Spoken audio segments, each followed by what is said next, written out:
자, 주체가 있고요. 객체가 있습니다. 이때 주체를 인간으로 보면 돼. 그리고 객체를 자연으로 보면 됩니다. 근데 문제가 생겨. 어떤 문제가 생기냐면은 인간이 이 자연을 어떻게 인식할 거냐 이런 얘기야. 여기 사과가 있다. 이게 왜 사과냐 이거야. 어떻게 알아 사과인지. 그렇죠? 이런 문제가 생겨. 인식의 문제가 생기는 겁니다. 그런데 이게 중세 때는 신중심 세상일 때는 이거를 누가 증명하느냐? 신이 증명해 줍니다.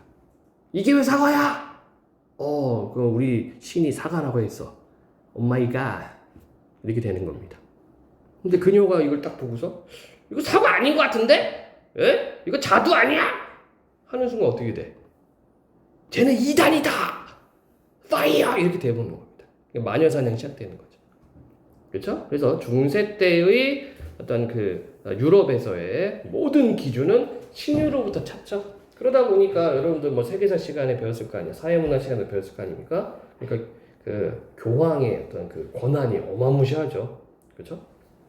그러다가 15세기 이후부터는 이 신중심 사회에서 세계에서 이게 인간 이성으로 넘어가 버려요. 그게 이제 데카르트, 대시 아저씨. 데카르트가 뭐라고 얘기를 했냐면 나는 생각한다, 고로 존재한다 이렇게 얘기를 했어요. 즉 내가 존재하는 근원을 신이 아니라 내가 생각하고 있으니까 생각하는 나 이렇게 표현을 했습니다. 자 여기서 또 잠깐 그럼 왜 생각하는 것 자체가 나라는 존재의 증명이 되느냐 이것도 얘기를 해줄 건데요. 그러니까 데카르트라는 사람이 썼던 방법을 이제 회의론이라고 그래요. 회의론. 이런 사람들을 회의론자라고 그래요. 그러니까 이제 뭐든지 다 비판적으로 보는 거예요. 이게 왜 사과야? 야 이거 사과야 먹어. 그게 어떻게 사과야? 그거 사과 맞아? 증명해봐. 이런 식으로. 그렇게 해서 계속해서 이제 이거를 방법적 회의라고 합니다. 방법적 회의. 그래서 끊임없이 의심을 해. 끊임없이 의심을 하는데 딱 하나 의심이 안 되는 게 있어요. 그게 뭘까? 내 자신은 내 스스로 의심을 할 수가 없거든. 그쵸? 그래서 나의 존재 가치를 나로 보는 겁니다. 무엇으로? 내 생각으로. 그래서 나는 생각한다. 고로 존재한다. 코기토라는 개념이 튀어나오죠. 그러다 보니까 아까 뭐라고 얘기를 했어요? 이게 왜 사과야? 신이 사과라고 했으니까 여기에서 이성으로 이제 바뀌게 되는 겁니다. 인간의 이성 중심으로. 자, 이성 중심으로 바꾸니까 원래 인간은 불완전한 존재잖아요. 그치? 그러면 인간이 가진 것 중에서 인간이 가지고 있는 도구 중에서 가장 정확하다라고 생각하는 거, 판단하는 게 바로 뭡니까? 숫자. 당연히 수학이 발달할 수밖에 없죠. 모든 걸 다 수치로 바꾸는 거야, 수치로. 사람들이 이렇게 이야기를 할 때 수치로 이야기하면은 믿기 시작해요. 야, 이거 몇 퍼센트 확률로 이렇게 믿기 시작하거든. 숫자는. 그리고 그 수학을 현실에 적용하기 시작합니다. 그게 과학이야. 수학을 현실에 적용해서 인과관계를 따지기 시작해. 그게 과학입니다. 이렇다 보니까 여기 질문에 뭐라고 되어 있어요? 근대 이후 서양의 철학자들은 과학적 세계관이 대두하면서 이렇게 됩니다. 그러니까 그 전까지는 뭐든지 신이야. 뭐든지 신. 왜 물은 높은 곳에서 낮은 곳에서 흐를까? 신이 그렇게 하라고 했어. 그러다가 이거는 뭐 끌어들이는 중력의 힘이 있는 거야 말하는 식으로 증명해 나가기 시작하는 겁니다. 이게 과학적 세계관이죠. 자, 다시 계속 보겠습니다. 자, 과학적 세계관이 대두하면서 이전과는 달리 인과를 물리적 작용사의 관계로 국한하려는 경향을 보였다. 그렇죠? 그 인과관계가 성립하면 우리가 과학적으로 증명이 된다고 이야기를 하잖아요. 문제는 휴미 지적했듯이 사람들 나오면 동그라미를 치든 별표를 치든 휴미 지적했듯이 인과관계 그 자체는 직접 관찰할 수 없다는 것이다. 이해됩니까? 인과관계 직접 관찰이 돼요? 우리는 항상 결과를 보는 겁니다. 그치? 원인이 일어나는 과정을 우리가 볼 수는 없어요. 이거를 지금 휴미 지적한 거야. 자, 원인과 결과에 해당하는 사건만을 관찰할 수 있을 뿐, 가령 추위 때문에 강문이 얼었다는 직접 관찰한 물리적 사실을 진술한 것이 아니다. 그래서 인과가 과학적 개념인지에 대한 의심이 철학자들 사이에 제기되었다. 이에 인과를 과학적 세계관에 입각하여 이해하려는 시도가 세먼의 과정 이론이다. 자, 첫 번째 단락은 내용이 3개입니다. 첫 번째 내용은 뭐야? 과학적 세계관 대두. 두 번째 내용은 뭡니까? 휴미 문제 제기. 근데 그 인과 그 과정을 우리가 인지할 수 없잖아. 이거 문제 있는 거 아니야? 그 다음에 세 번째 내용은 뭡니까? 그거를 이제 과학적 세계관에 입각해서 시도하려는 세먼. 근데 지금은 되죠, 여러분들. 지금은 오늘날 시대에서는 인과가 인지가 되지. 안 돼? 되잖아요. 요즘 뭐 카메라도 엄청 좋아. 그래가지고 막 뭐 느리게도 촬영하고 빠르게도 촬영하고 하면서 우리가 이제 그 시각적으로 확인할 수 있단 말이야, 요즘은. 근데 옛날에는 이게 안 되잖아. 이런 장비들이 없으니까. 관측이 안 되니까. 자, 다음 단락입니다. 야구공을 던지면 땅 위의 공 그림자도 따라 움직인다. 자, 여기 이제 예시가 나오죠. 사례 제시를 해주고 있습니다. 공이 움직여서 그림자가 움직인 것이지 그림자 자체가 움직여서 그림자 위치가 변한 것은 아니라 당연한 거죠. 과정 이론은 이 차이를 다음과 같이 설명한다. 과정은 대상의 시공간적 궤적이다. 자, 과정에 대한 개념 나왔습니다. 과정이 뭐라고요? 대상의 시공간적 궤적. 날아가는 야구공은 물론이고 땅에 멈춰있는 공도 시간은 흘러가고 있기에 시공간적 궤도를 그리고 있다. 이해되죠? 날아가는 공도 시공간적 궤도를 그리고 있고 멈춰있는 공도 시공간적 궤도를 그리고 있고. 자, 공이 멈춰있는 상태도 과정인 것이다. 그런데 모든 과정이 인과적 과정은 아니다. 어떤 과정은 다른 과정과 한 시공간적 지점에서 만난다. 즉, 두 과정이 교차한다. 만약 교차에서 표지, 즉 대상이 변화된 물리적 속성이 도입되면, 자, 표지 개념도 나왔죠. 표지가 뭐라고? 대상이 변화된 물리적 속성이 도입. 이후에 모든 지점에서 그 표지를 전달할 수 있는 과정이 인과적 과정이다. 자, 인과적 과정에 대한 개념 나왔죠?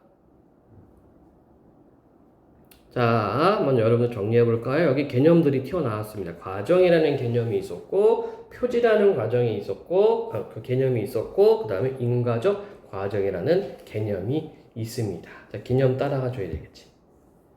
이해 안 된 친구. 괜찮습니까? 네. 가령, 자, 또 예시. 바나나가 A 지점에서 B 지점까지 이동하는 과정을 과정 1이라고 하자. A와 B의 중간 지점에서 바나나를 한 입 베어내는 과정 2가 과정 1과 교차했다. 이 교차로 표지가 과정 1에 도입되었고, 잠깐만, 이때 표지는 뭐가 돼요? 한 입 베어 먹은 거. 그치? 윗단락에서 표지는 뭐라고 얘기를 했습니까? 대상의 변화된 물리적 속성의 도입이라고 얘기를 했어요. 그쵸? 그러니까 한 입 베어 먹은 게 표지가 되겠죠.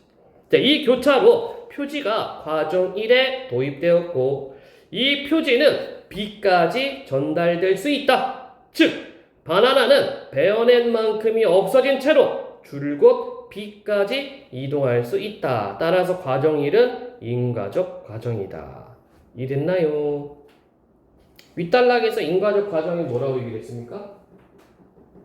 표지가 도입된 채로 모든 지점에 전달될 때, 그치? 그게 인과적 과정이라는 얘기를 했습니다. 자, 바나나가 이동한 것이 바나나가 B에 위치한 결과의 원인인 것이다. 한편, 자, 이렇게 이제 접속사 나오잖아. 그러면 끊고서 앞에 있는 내용 한번 정리 때려줘요. 이거 정리하는데 1, 2초도 안 걸려. 머릿속으로 딱 생각하는 거야. 그렇죠? 바나나가 A에서 B로 움직여. 과정 1. 누가 바나나를 한번 먹어. 과정 2. 이게 교차가 됐어요. 그러면은 과정 1에서 표지가 도입된 거지. 그치? 근데 그게 B까지 전달이 되었어요. 그러면 인과적 과정이구나. 한편 바나나의 그림자가 스크린에 생긴다고 하자. 바나나의 그림자가 스크린상의 A- 지점에서 B- 지점까지 움직이는 과정을 과정 3이라고 하자. 자, 과정 3은 뭡니까? 그림자가 스크린에 비치는 거. 과정 1과 과정 2의 교차 이후 스크린상의 그림자 역시 변한다. 그렇죠? 그런데 A-와 B- 사이의 스크린 표면의 한 지점에 울퉁불퉁한 스티로폼이 부착되는 과정 4가 과정 3과 교차했다고 하자. 이해돼요? A 프라임은 A로 다른 거예요. 아, 이거 프라임이라고 읽는 거야? 나는 문과를 다시로 읽었다. 예. 이해 안 되십니까? 자, 생각해봐. 위에서 이해했던 그냥 과정 1은 뭐였어요? 바나나가 A 지점에서 B 지점으로 가는 거야. 그치? 과정 2는 뭐였습니까? 중간에 바나나는 한 입 베어 먹는 겁니다. 그쵸? 이거였고, 과정 3은 뭐야? 그림자. 과정 3은 스크린. A 다시 프라임은 프라임이고 다시면 다시고 B 다시 이거는 스크린이야. 그림자. 그죠? 예. 근데 과정 4는 뭡니까? 스크린 그 사이에 뭔가 스트림을 붙여놨어. 스크린에다가. 요거예요, 요거. 자, 계속 보자. 질문. 그림자가 그 지점과 겹치면서 일그러짐이라는 표지가 과정 3에 도입되지만 그림자가 일그러졌어요. 그치? 과정 4의 그 스티로폼 때문에 그 지점을 지나가면 그림자는 다시 원래대로 돌아오고 스티로폼은 그대로다. 이처럼 과정 3은 다른 과정과의 교차로 도입된 표지를 전달할 수 없다. 이해됩니까? 자, 그럼 과정 3은 위에서 얘기한 인과적 과정이 아니죠. 인과적 과정은 뭐야? 표지가 전달돼야 되거든. 근데 스크린상에 있었던 표지는 뭡니까? 스티로폼 튀어나온 거. 근데 이거는 그 지점만 지나가면은 다시 울퉁불퉁한 게 없어지잖아요. 그치? 네, 그래서 과정 3은 인과적 과정이 아니란 얘기입니다. 간단하죠? 자, 그럼 문제 풀어야지. A 부분. 근데 뭐 이게 가지문이 뭐 이렇게 뒤에 4줄밖에 없으니까 가지문까지 보고요. 자, 과정 1호는 규범이나 마음과 같은 물리적 세계 바깥의 측면을 해명하기 어렵다는 한계를 지닌다. 한계점. 예컨대 내가 사회 규범을 어긴 것과 내가 벌을 받아야 하는 것 사이에는 인과관계가 있지만 과정 1호는 이를 잘 다루지 못한다. 그러니까 과정 1호는 뭐에만 국한되어 있다는 얘기입니까? 물리적 관계. 그치? 여기에만 있는 것이지 물리적 세계 바깥의 측면은 해명하기가 어렵다. 자, 그러면 어디 갔어? A 부분 6번입니다.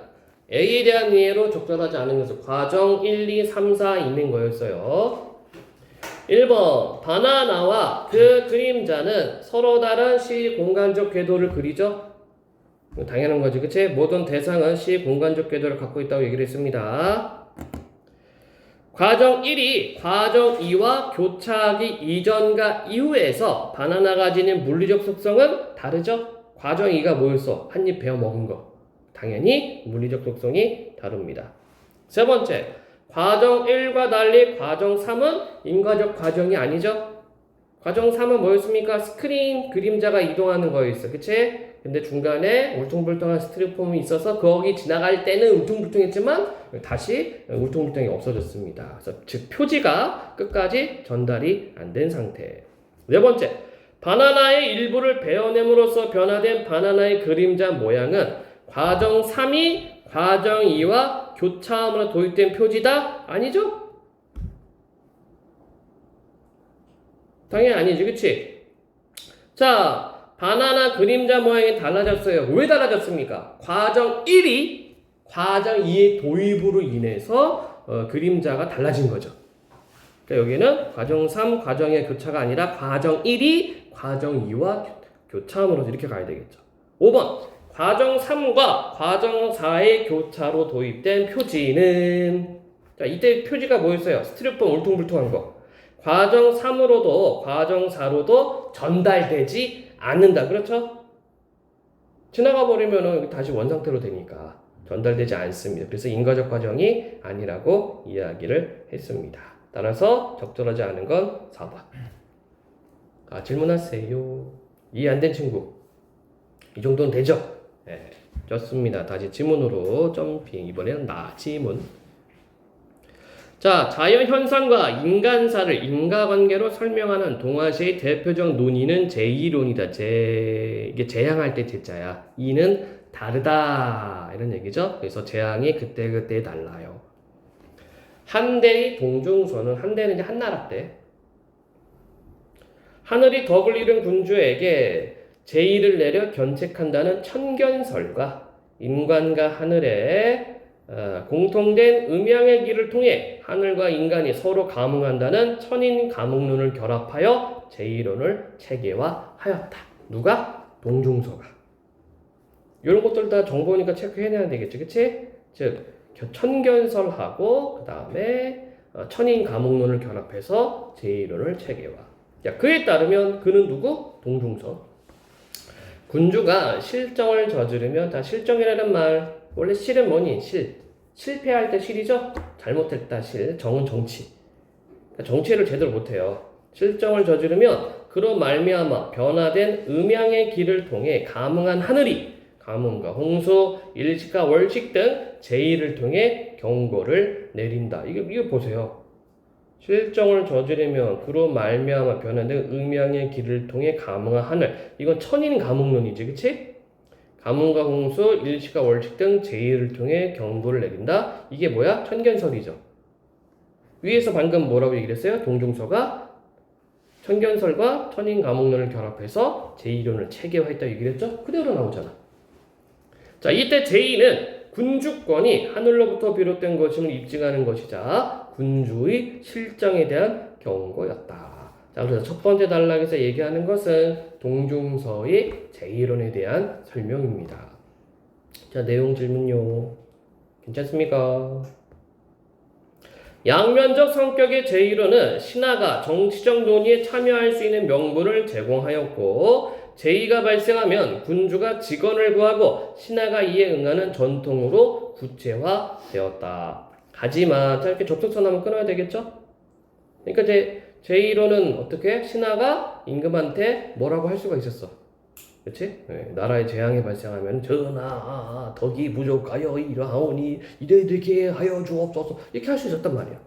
하지만 동중서 이후 원인으로서의 인간사와 결과로서의 제의를 1대1로 대응시켜 설명하는 개별적 대응 방식은 억지가 심하다는 평가를 받았다.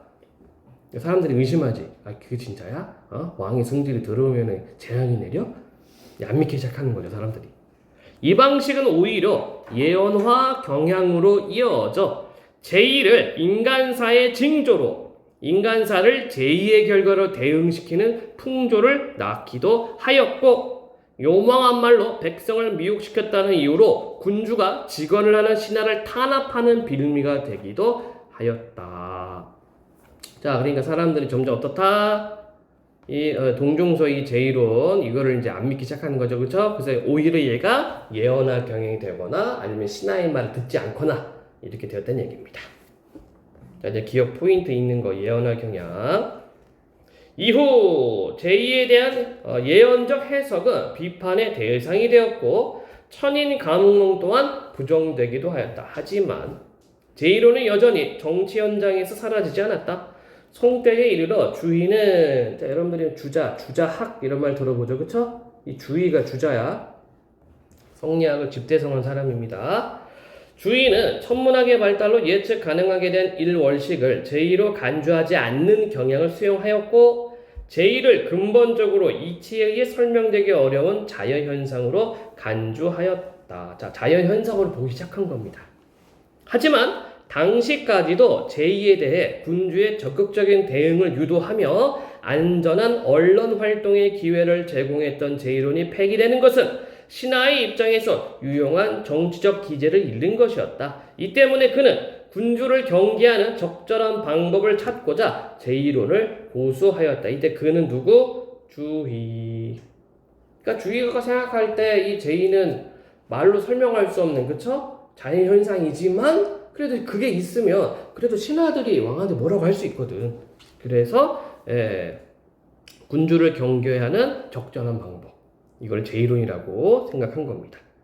자, 그는 제2에 대한 개별적 대응 대신 군주에게 허물과 잘못이 쌓이면 이에 하늘이 감응하여 변칙적인 자연현상이 일어날 것이라는 전반적 대응서를 제시하고 제1을 군주의 심상수용 문제로 귀결시키며 제1론의 역사적 수명을 연장하였다. 자, 이렇게 한 이유가 뭐라고요?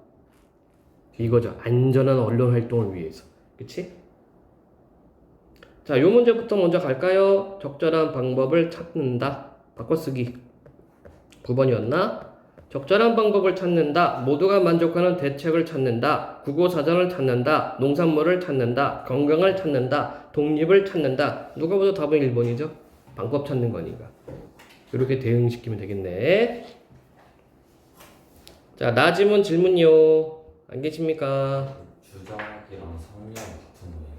아, 주작이랑 성리학이 같다기보다는 이렇게 중국에서는 어떤 그 상문적 성취를 이루고 일가를 이루면 뒤에다가 자자를 붙여요. 그러니까 주희, 주자. 공자도 원래 이름이 공구야, 공구. 공구인데 자를 붙여서 공자 이렇게 붙여주는 거거든. 그러니까 주희라는 사람도 학문적인 성과가 어마무시했거든. 그래서 자를 붙여서 주자라고 했는데 주자의 학문적 성과 중에서 가장 빛나는 업적이 성리학이라고 하는 것을 집대성합니다. 이거를 다 정리해서 간단하게 탁 던져놔요. 물론 이제 시간이 지나면서 사람들이 또 그 말을 또 못 알아먹기 시작했지만, 예. 그래서 주자학이 성리학이라기보다는 주자학 안에 가장 큰 비중을 차지하는 게 성리학 이렇게 생각하면 되겠다. 자, 또 질문 안 계시나요? 자, 4번 문제 볼까요? 다음은 가난을 읽은 학생이 학습한 학습 활동지 일부다. 기억 미음에 들어갈 내용으로 적절하지 않은 것은 자, 학습 항목, 도입 문단의 내용 제시 방식 파악하기, 기억 니은 1번. 인과에 대한 특정 이론이 등장하게 된 배경을 철학자들의 인식 변화와 관련지어 제시하였다. 있었죠? 첫 번째는 누구? 뭐 그냥 뭐 서양 근대 서양 철학자들 그쵸? 그 다음에 흉, 그 다음에 세먼 이렇게 나왔습니다. 니은 나. 인과와 연관된 특정 이론의 배경 사상과 중심 내용을 제시하였다. 제1론. 그 다음에 디귿 글의 내용 전개 방식 이해하기. 자, 인과에 대한 특정 이론을 정의한 뒤 구체적인 사례와 관련지어 그 이론의 한계와 전망 제시. 자, 가부분에 구체적인 사례와 한계와 전망이 있었나? 글쎄. 네 번째 리얼. 인과와 연관된 특정 이론을 제시하고 제1론 그 이론에 변용되는 양상을 시대 흐름에 따라 제시하였다. 한대와 송대 그쵸? 특히나 이제 주의 때와 주의는 어떻다 이거를 어떤 그 안전한 언론 활동 보장을 위해서 어느 정도는 제1론을 고수했다라고 제시를 했습니다. 다섯 번째 특정 개념과 관련해 도구를 통합적 이해하기. 인과와 관련하여 동사의 특정 이론들에 나타나는 관점을 비교해 보도록 하였음. 있죠? 가는 서양 거, 나는 동양 거였습니다. 그래서 있네. 그럼 없는 건 3 이렇게 다 꼽아놓으면 되겠죠. 구체적 사례가 아까 말한 과정 1, 2, 3, 4 어디? 아, 그러니까 요거 한계와 전망. 근데 한계를 전망은요? 전망 한계는 나와 있죠? 물리적 세계에 국한되어 있다. 그치? 근데 앞으로의 전망은 없죠? 좋습니다. 이렇게 따져보는 거야. 하나씩. 아까 내가 설명할 때는 말할 때 그냥 뭉뚱그려 갔지만, 의심되는데 하나씩 보는 거야. 구체적 사례 있네. 한계 맨 끝에 있네. 아, 전망이 없구나. 이런 식으로 제껴주면 되겠다. 자, 5번 문제입니다. 윗글에 대한 이해로 적절하지 않은 것은 과정 이론은 물리적 세계의 테두리 안에서 인과를 해명하는 이론이다. 그렇지? 방금 얘기한 거죠. 그래서 물리적 세계 테두리 벗어나면은 좀 어렵다라고 한계점이 있었고요. 두 번째, 사회 규범 위반과 처벌 당위성 사이의 인과관계는 표지 전달로 설명되기 어렵다. 똑같은 거죠? 마지막 단락에 나왔었던 내용. 세 번째, 인과가 과학적 세계관과 부합하지 않는다고 생각하는 철학자가 근대 이후 서양에 나타났다. 누구? 흉. 네 번째, 한대의 제1론에서 전제된 하늘은 음양 변화에 반응하지 않지만, 음양 변화에 반응하죠? 천인감응설 있었습니다. 5. 천문학의 발달에 따라 일원식이 예측 가능해지면서 송대에는 이를 설명 가능한 자연현상 보는 경향이 있었죠. 아닌 것은 4번 골라놓으면 되겠습니다. 아까 6번 했고 8번. 자, 적절하지 않은 동서양 학자들의 견해 적절하지 않은 것은, 자, 지금 보니까 뭐 순서대로 가, 나, 다, 라 이렇게 순서대로 가면 될 것 같아요. 선지를. 자, 1번 가. 만약 인과관계가 직접 관찰될 수 없다면 물리적 속성의 변화와 전달과 같은 관찰 가능한 현상을 탐구하는 것이 인과 개념을 과학적으로 규명하는 올바른 경로다. 1. 휴메 문제 제기와 가로부터 과정 이론이 인과 개념을 과학적으로 규명하는 시도의 하나임을 이끌어낼 수 있게끔 가능하겠죠. 그치? 휴먼, 그거 어떻게 과학적으로 할 수가 있어? 이게 동시에 이게 관찰이 안 되는데 가는 어때요? 만약 이게 관찰된다면 과학적으로 볼 수 있다. 이렇게 얘기를 했습니다. 자, 이번엔 나를 보고요. 인과관계란 서로 다른 대상들이 물리적 성질들을 서로 주고받는 관계일 수밖에 없다. 그러한 두 대상은 시공간적으로 연결되어 있어야만 한다. 2번.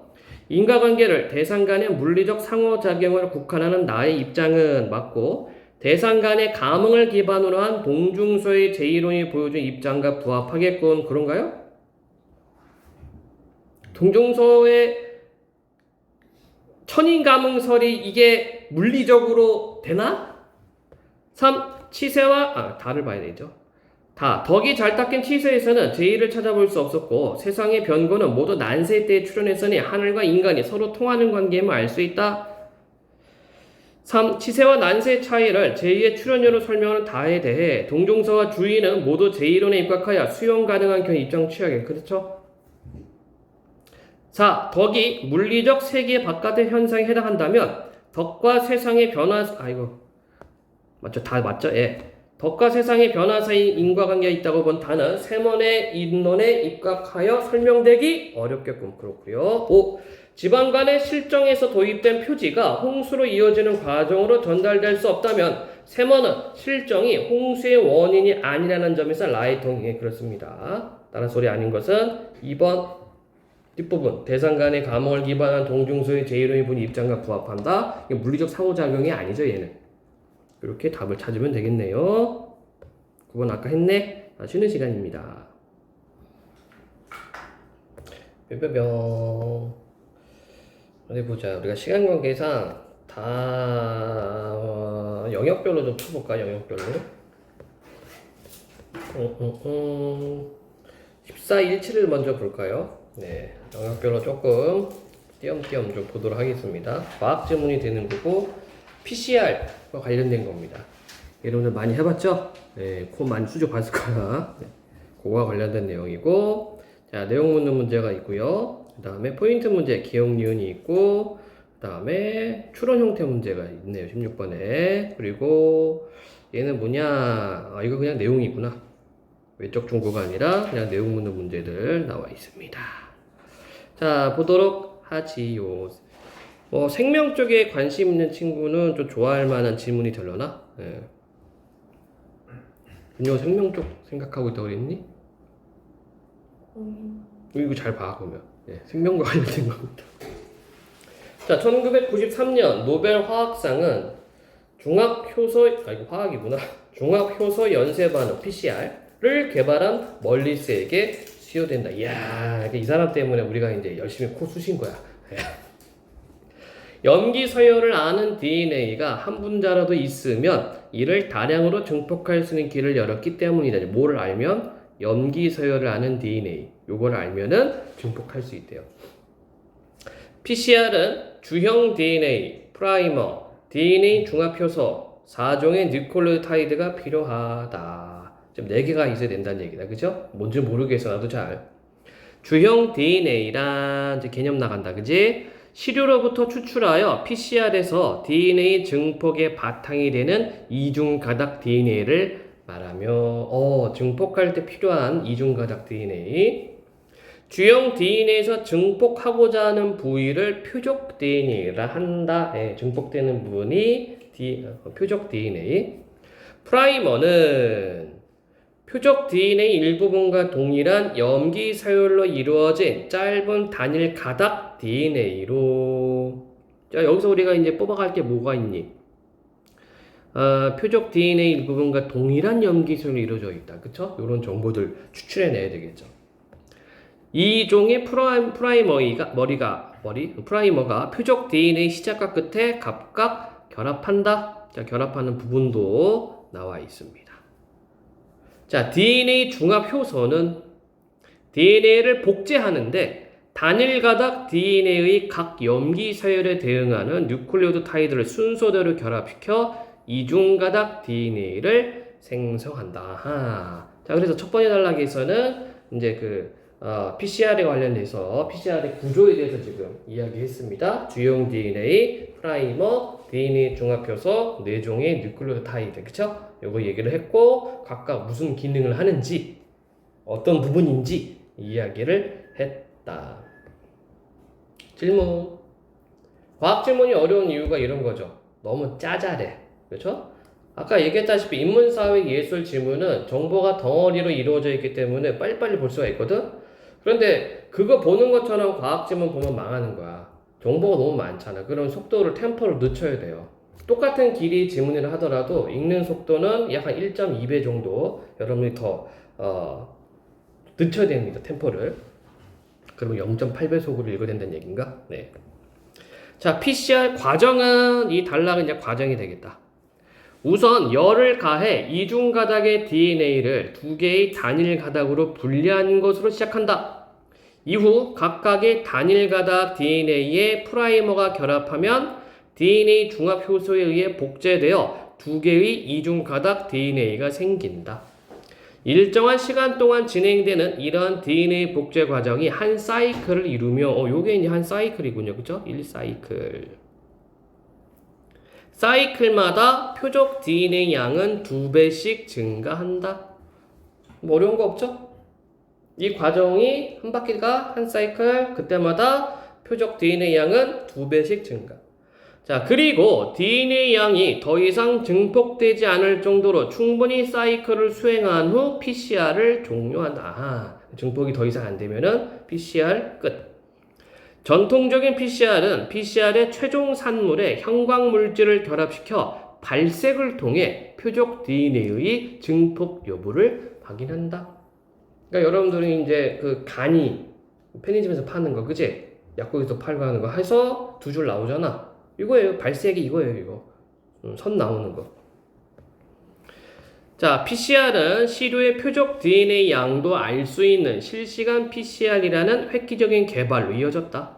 실시간 PCR은 전통적인 PCR과 동일하게 PCR을 실시하지만 사이클마다 발색 반응이 일어나도록 하여 누적되는 발색을 통해 표적 DNA 증폭을 실시간으로 확인할 수 있다. 자, 그러니까 여기 차이점이 나타났다. 그치? 전통 PCR은 이게 종료가 되고 이제 발색이 되는데 지금 이 실시간 PCR은 뭡니까? 사이클마다 발색이 된다라고 이야기를 하고 있죠.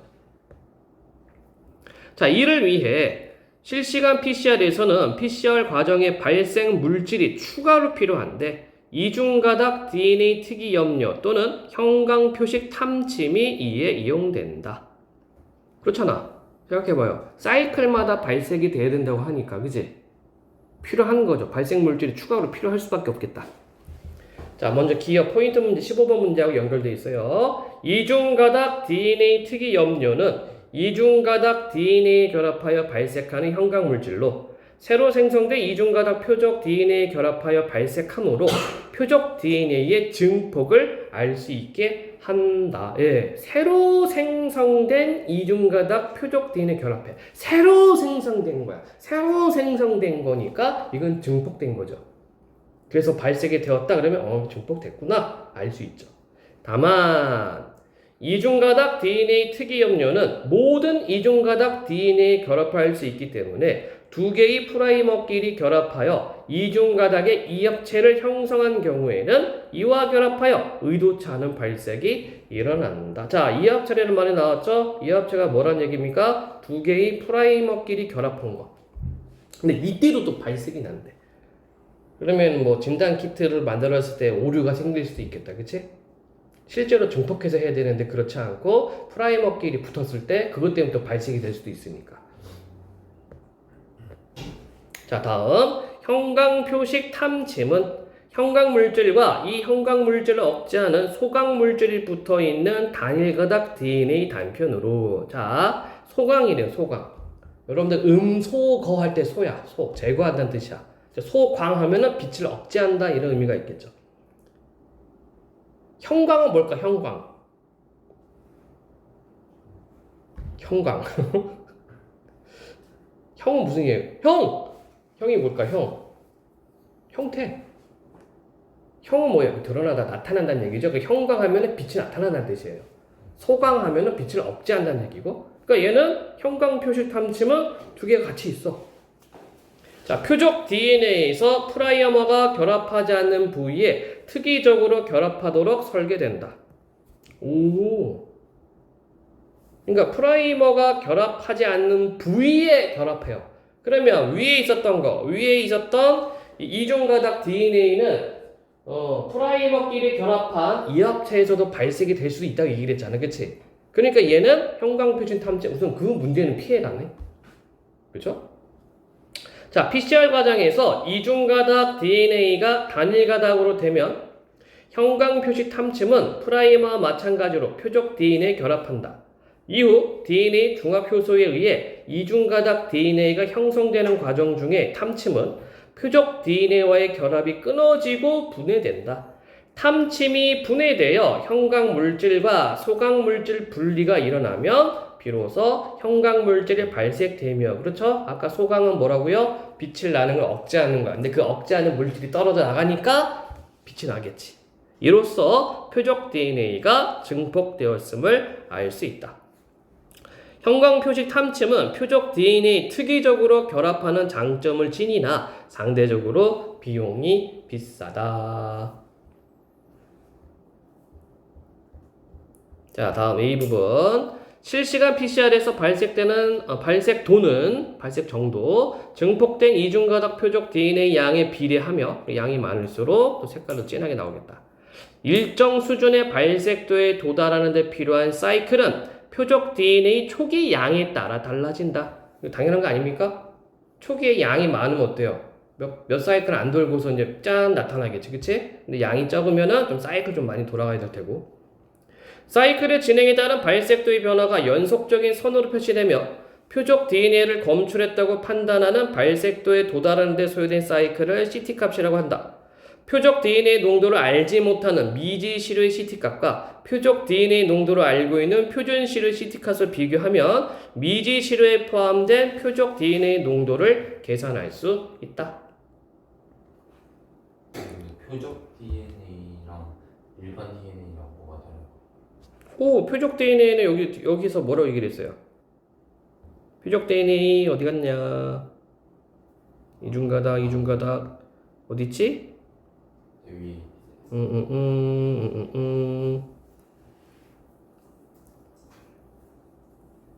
어딨지? 여기. 그쵸? 증폭하고자 하는 부위. 이게 표적 DNA. 증폭시키는 부분이라고 생각하면 되겠죠. 자, 끝부분 보고 A 부분 문제 들어가겠습니다. PCR은 시료로부터 얻은 DNA를 가지고 유전자 복제, 유전병 진단, 친자 감별, 암 및 감염성 질병 진단 등의 광범위하게 활용된다. 야, 돈 많이 벌었겠다. 아까 멀리스? 예. 장난 아니겠는데?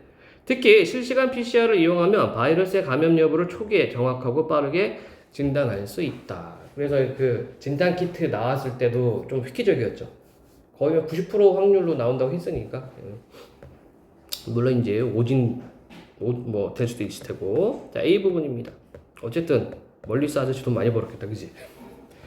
자, 17번 A를 바탕으로 보기 1의 실험 과정을 상황 가정하고 보기 2와 같이 예상 결과를 추론하였다. 가나다에 들어갈 말로 적절한 것은 표적 DNA 농도를 알지 못하는 미지 시료와 이와 동일한 표적 DNA를 포함하지만 그 농도를 알고 있는 표준 시료가 있다.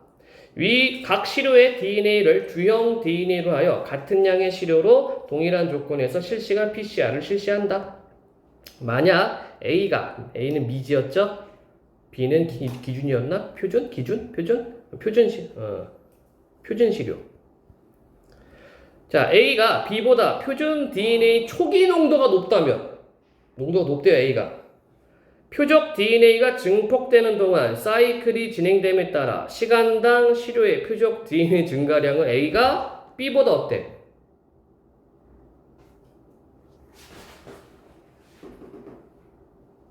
당연히 어떻게 돼요? A가 많대. 농도가 높대. 근데 사이클 될 때마다 2배씩 증가한다 얘기를 했죠. 그럼 당연히 A가 B보다 많겠군. 그치? 아닙니까? 간단하잖아 이거. 이거 내용 찾는 문제야. 추론 뭐 이런 거 아니야. 내용 찾는 거야. 그럼 3, 4, 5번 아니죠. 제껴.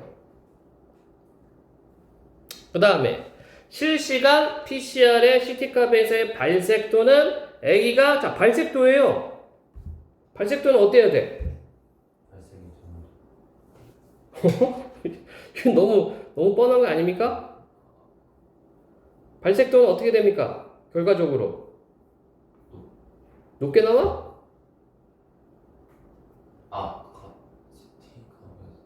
자, 높다 같다야. 높다 같다. 그치? 우리는 3, 4, 5번을 듣겠으니까 높다 같답니다. 발색도는 발색이 뭡니까? 표시되는 거죠. 표시되는 거. 그치? 표시되는 거예요. 표시되는 거. 발색도는 어떻게 돼?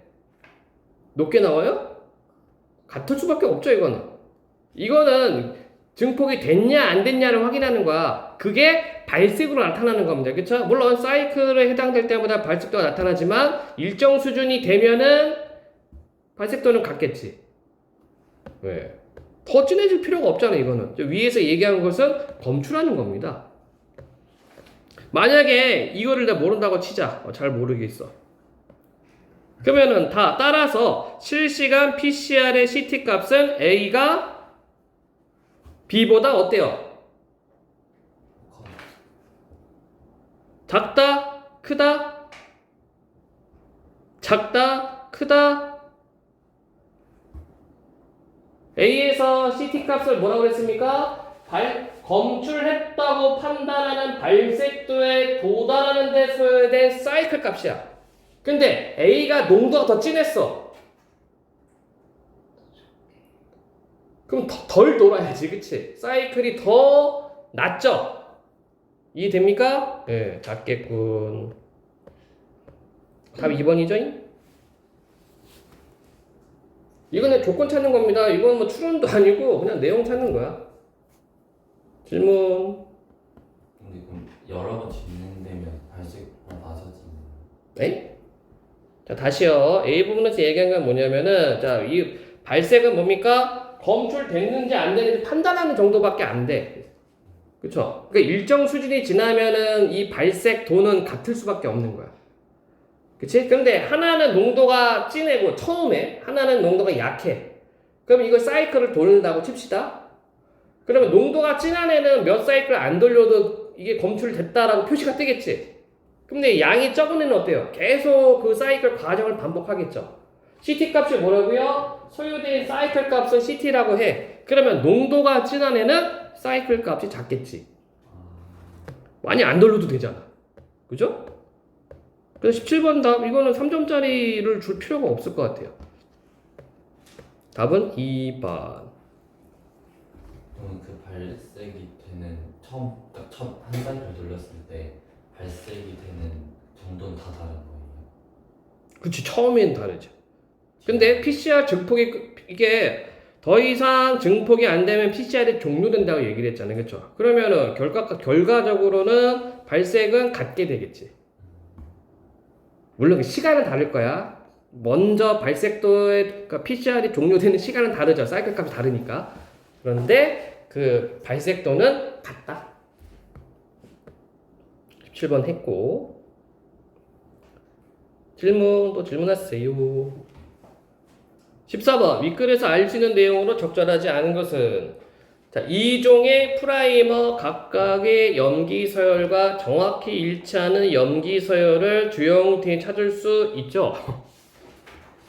자, 위에서 프라이머는 뭐라고 얘기를 했습니까? 이거 바로 프라이머는 표적 DNA 일부분과 동일한 염기 서열로 이루어진 짧은 단기다. 표적 DNA는 뭐라고요? 주형 DNA에서 추출해서 증폭이 되는 부분. 그치? 그러니까 1번 염기 서열과 정확히 일치하는 염기 서열을 주형 DNA에서 찾을 수 없다. 이게 틀렸죠? 있지. 있다. 14번 문제 내용 일치 문제입니다. 자, 2, 3, 4번 확인해 볼까요? PCR에서 표적 DNA 양이 초기 양을 기준으로 처음 2배가 되는 시간과 4배에서 8배가 되는 시간은 같다. 자, 한 사이클당 2배씩 늘어난다고 얘기를 했죠. 그쵸? 그러니까 처음에 2배가 되는 거 한 사이클이야. 4배에서 8배가 되는 거 이것도 한 사이클이죠. 곱하기 2 하면 되는 거니까.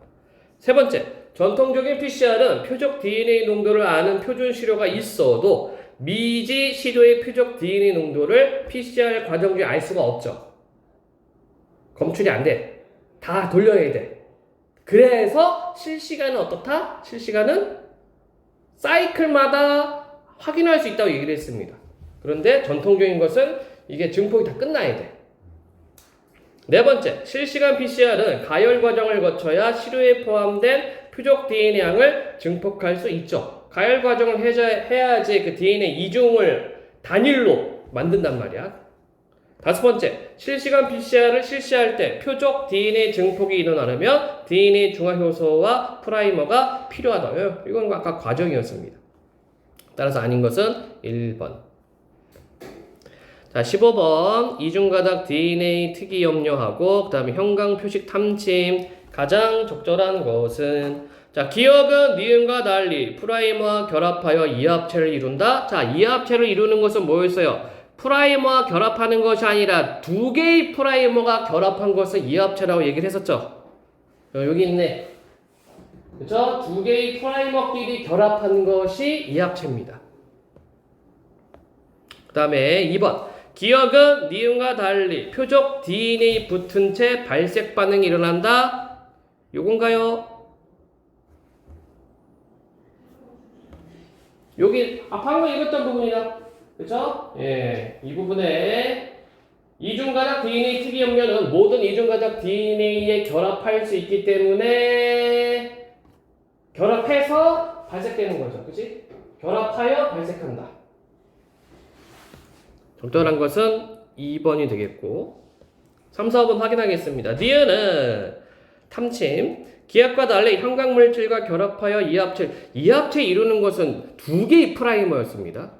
4번 니은은 기압과 달리 한 사이클의 시작 시점에 발색 반응이 일어난다. 시작 시점이 아니라 그렇죠? 한 사이클이 끝나고.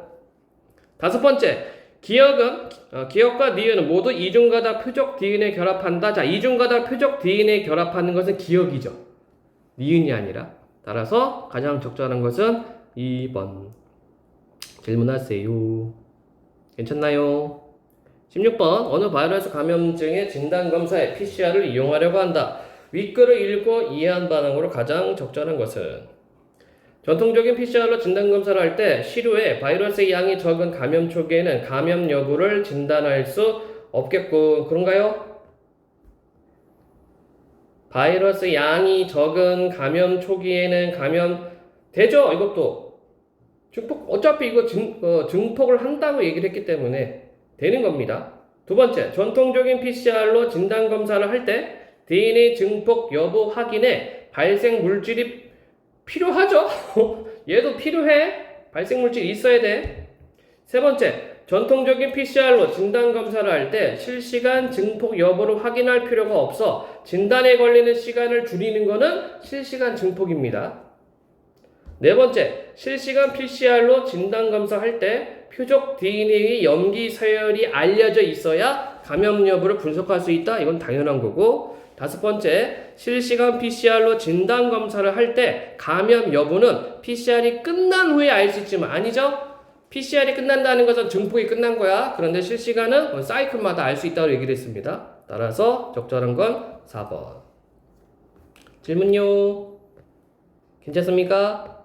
네, 그 17번 했고. 자, 다시 한번 얘기하지만 이 과학 지문이 조금 복잡해요. 왜? 정보가 많기 때문에. 그래서 같은 속도를 읽으면 안 되고 속도를 좀 줄여서 정리해가면서 읽으면 될 것 같고요. 그리고 이제 비문학이 조금 어려운 친구들은 메모해야 돼. 옆에다가 계속 PCR 과정 어떻게 들어가는지 자기가 한번 써보면서 이걸 해줘야 돼. 그러면 이게 습관화가 되잖아. 이게 이제 속도가 붙기 시작하잖아. 그러면 굳이 이렇게 메모를 안 하고 이제 이런 식으로 뭐 도표를 그릴, 이렇게 선을 그릴 거야. 연습이죠, 연습. 트레이닝 할 수밖에 없어요. 글 읽는 것도. 자, 문학 파트 한번 들어가 보도록 할까요? 시가 어렵니, 소설이 어렵니? 시 어려워요? 네, 시 한번 보겠습니다. 시부터 어려운 것부터 먼저 한번 쳐보도록 할게요. 22에서 27 김시습의 유객. 요런 시들은 한시잖아? 한시는 5글자로 이루어지면은 5원시. 1, 2, 3, 4, 5, 6, 7, 8, 네, 5원 율시. 8줄로 이루어지면 율시라고 그래요. 육에 나그네가 있다 이런 뜻이네. 그 다음에 연시조 있고요. 그 다음에 뭐 얘는 수필이겠지 뭐, 그치? 복합지문이죠. 문학 복합지문. 문제 먼저 보면 가나의 공통점이죠, 그치? 그러니까 나까지 보고서 바로 푸는 문제지. 다까지 볼 필요가 없죠. 그 다음에 나에 대한 이해죠. 얘는 어떻게 돼? 읽어가면서 23번 문제 왔다 갔다 해주는 문제입니다. 문맥을 고려해라. 역시나 마찬가지야. 왔다 갔다 해줘야 돼. 24번도. 25번은 나와 다를 비교해라 라고 했는데 지금 보니까 섞여 있지. 그치? 섞여 있습니다. 얘는 다까지 다 보고 나서 해줘야 돼요. 그리고 A, B 끊어져 있는 것 같지만 얘가 좀 연결되어 있는 겁니다. B까지 봐줘야 돼. 얘네들. 그 다음에 27번 박스는 미리 보고 들어갈 거. 이게 해설서이기 때문에. 문학에서 틀리면 안 돼요. 그리고 문학에서 틀리지 말아야 되고, 요번에 뭐 어젠가 엊그저께인가 뭐 뉴스기사 보니까 9월 모평 국어가 작년 수능보다 어려웠다 이렇게 나와 있는데, 여러분들이 얘기한 적이 있죠. 어려운 거는 중위권 애들한테 어려운 거야. 상위권 애들한테는 쉬워요. 그러니까 격차가 벌어지는 거야. 상위권 애들하고 중위권 애들하고 벌어질 수밖에 없는 구조입니다. 지금 현재. 나이는 좀 낮추겠지 뭐. 그러니까 킬러 문제를 없애는 대신 킬러 문제에 나와 있는 내용들을 지문 안에다 집어넣고, 그리고 난이도가 낮아질 것을 생각해서 문학을 조금 어렵게 한 거야. 9월 모의평은. 그러다 보니까 이제 평균 아이들이 뭐 3등급 때 친구들이 어렵다고 아우성 치는데 1등급 애들은 쉬워요. 훨씬 쉬워. 빠르게 풀 수가 있고. 자, 20번 박스 보도록 하겠습니다. 자, 문학작품에서 공간에 대한 인식을 형상화하는 방식은 다양하다. 공간에 대한 인식을 직접적으로 드러내는 표현을 사용하거나, 직접 표현, 공간의 특성 대상의 속성으로서 그 대상이 포함된 공간 전체를 표상하기도 한다. 자, 이런 표현 방식 뭐라고 합니까? 대유법이죠. 또한 이러한 인식은 공간 간의 관계를 통해 표현되기도 한다. 이때 관계를 이루는 공간에는 작품에 명시된 공간은 물론 그 이면에 전제된 공간도 포함된다. 그러니까 세 가지 방식이야. 공간을 표현하는 방식. 첫 번째 어떻게 돼? 직접적으로. 두 번째 대유법을 통해서. 세 번째 비교 대조를 통해서. 이렇게 읽어 나가야 되겠죠.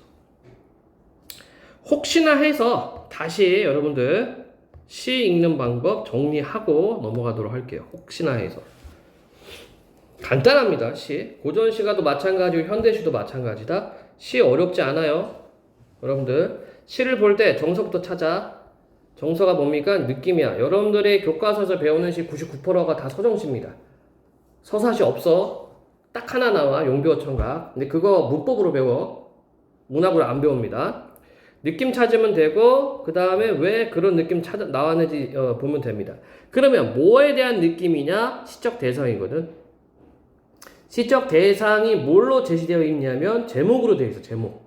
그러니까 제목부터 보고 들어가는 거야. 그 제목에 따라서 화자가 어떤 정서를 나타내고 있는가, 그거 찾으면 끝나는 거야. 그리고 나서 표현기법이죠. 자, 간략하게 또 얘기하자. 표현기법 뭐뭐 있다고요? 비유법이 있죠. 비유가 뭐였어? A라는 대상을 B라는 대상에 빗대어 표현하는 방식이지. 그치? 비유에는 뭐가 있습니까? 직유, 뭐뭐처럼 뭐뭐같이 뭐뭐인데 뭐뭐마냥. 그 다음에 은유, 뭐뭐은 뭐다. 이거 여러분들 욕할 때 많이 쓰잖아요. 얘네 개같이. 그쵸? 이 바보야! 이런 식으로 직유, 은유 많이 쓰고 있어요. 그 다음에 의인화. 사람처럼 대하는 거지. 문학작품에서 의인화 어떻게 할까? 중세 고전 시가에서 의인법 자주 나오는데 어떻게 나와요? 도노법으로 나온다. 누구누구야, 갈매기야, 백구야. 자, 사람이 아닌 것한테 도노법 쓰면은 자동으로 의인화가 된다. 그 의인화를 왜 써? 왜 쓸까? 의인화를 쓰는 이유가 뭐예요? 친밀감입니다. 친밀감. 화자와의 정서적 유대감과 친밀감을 드러내기 위해서 의인화를 쓰는 겁니다. 그쵸? 자, 그 다음에 환류법이 있죠? 무생물을 생물처럼 확인하고 대하고, 그 다음에 대유법, 방금 얘기한 거 일부분을 들어서 전체를 표현하는 방식. 그 다음에 제유가 있어. 제유가 상징입니다. 상징은 세 가지. 관습적 상징, 옛날부터 그렇게 써왔습니다. 십자가, 원래 십자가는 형틀인데 이게 종교적인 의미가 되어버렸죠. 그치? 그 다음에 비둘기도 마찬가지죠. 그냥 새인데 그냥 평화의 상징 이렇게 되어버려서 쓰다 보니까. 자, 원형 상징이 있죠. 동양 사람이건 서양 사람이건 다 똑같이 느껴. 태양, 뜨거움, 이성, 밝음, 달, 차가움, 감성 이런 식으로. 그 다음에 개인적 상징. 이게 어렵죠. 개인적 상징이. 왜 어렵습니까? 이게 화자 또는 작가가 던지는 의미거든. 그래서 이거와 관련된 문제를 낼 때는 반드시 기준을 줘요. 박스를 줍니다. 안 그러면 답을 못 찾아. 그래서 문학작품에 항상 박스가 있는 거야. 특히 시에서. 소설도 박스를 준다? 왜 줄까? 소설에서 박스를 주는 이유가 뭘까요? 기준. 기준이야. 그럼 그거 왜 주냐 이거죠. 하나밖에 없어. 소설은 너무 길잖아. 근데 우리가 시험을 봐야 돼. 시험에 소설 전문이 실려 있습니까? 아니요. 부분만 실려 있어. 부분만 실려 있다 보니까 학생들이 주제 파악을 할 수가 없어요. 때문에 주제 파악하라고 박스 주는 거야. 이해되죠? 그래서 문학작품 항상 박스를 줍니다. 비문학은 박스 왜 줘요? 비교 분석하라고. 비교 대조하라고. 야, 지문은 이렇게 얘기했어. 그런데 이거 말고 다르게도 말할 수 있다? 한번 비교 분석 추론해봐. 그거밖에 안 돼요. 그리고 이제 킬러 문제 적용해라. 여기 계산식 있거든. 요런 상황에 적용해봐라. 근데 요즘 킬러 문제 뺀다고 하니까 모르겠어. 뺄지 안 뺄지는. 그러니까 그 이유로 박스 준다는 얘기입니다. 자, 그 다음에 대꾸법 알고 있죠? 콩신문대 콩나고 파시문대 판난다. 그 다음에 또 뭐 있어? 서리법 알죠? 의문용으로 묻는 거. 고전시가에 엄청 많이 나옵니다. 잘 나와. 고전시가에서 대꾸법하고 서리법은요 항상 나옵니다. 안 나올 수가 없어. 분명히 여기도 있을 거야. 그리고 또 뭐가 있지? 역설. 역설법은 뭐예요? 논리적 모순을 이용해서 진리나 진실을 말하는 방식이지. 그치? 역설. 거꾸로 설명한다야. 거꾸로 설명한다. 결별이 이룩하는 축복이 쌓여 지금은 가야 할 때. 결별은 부정적인 건데 축복은 긍정이거든? 이거를 한 문장으로 씁니다. 그쵸? 내 건 아니겠지. 자, 그 다음에 또 뭐가 있더라? 도치도 있죠. 비유, 대꾸, 서리, 역설, 도치. 또 하나는 반어. 반어는 상황에 반대되는 말하기. 이거 친구들하고 많이 쓰잖아. 안 그래, 그녀야? 너 오늘 너무 예쁘다. 이런 얘기 안 하니? 그녀야? 속으로는 별론데. 나 이거 어때? 나 어디 엄마랑 가서 백화점에서 샀는데 나 어울려? 잘 어울려. 속으로는 병신. 이게 반어법이죠. 이게. 유진이도 이런 적 있지? 너 반어법 안 써? 솔직하게 얘기해? 나 이거 잘 어울려? 병맛이야. 그런다고? 보통 우리 인간관계를 위해서 이렇게 반어법 많이 쓰는데. 예. 알겠습니다. 자, 요 정도만 보시면 되고요. 그리고 심상 정리하면 되죠. 심상은 똑같은 거 이미지였고, 이미지랑 똑같은 말 감각이라고 얘기를 했습니다. 그래서 시를 볼 때는 요 정도만 정리를 해라. 요거 그대로 한번 뒤집어 씌워보겠습니다. 보자. 또 뭐야 또. 우리가 가나다 봤죠? 야, 친절하게 요렇게 끊어져 있네. 그치? 가 있고, 그 다음에 나 있고, 그 다음에 다 있다. 그죠? 하나씩 제끼란 얘기네. 자, 보자.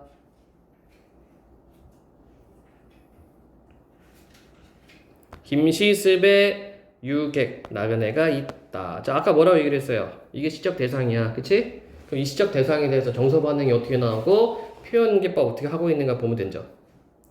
청평사의 나그네 봄산을 마음대로 노네. 자, 봄 계절 산을 마음대로 논이네. 유유자죠. 고요한 외로운 탑에 산세가 지저귀고 외롭다. 정서 나오네. 근데 이게 우리가 이게 진짜 정서인지 가짜 정서인지를 파악을 해줘야 됩니다. 진짜 외로운 건지 아니면 분위기 잡으려고 말하는 거지. 고요한 외로운 탑에 산세 지저귀고 청각적. 흐르는 작은 내에 꽃잎 떨어지네. 시각적. 자, 이렇게 감각이 2개 이상 나오면 다양한 감각이야. 좀 묘사해주고 있죠? 좋은 나물은 때 알아 돋아나고 시각. 향기로운 버섯은 후각.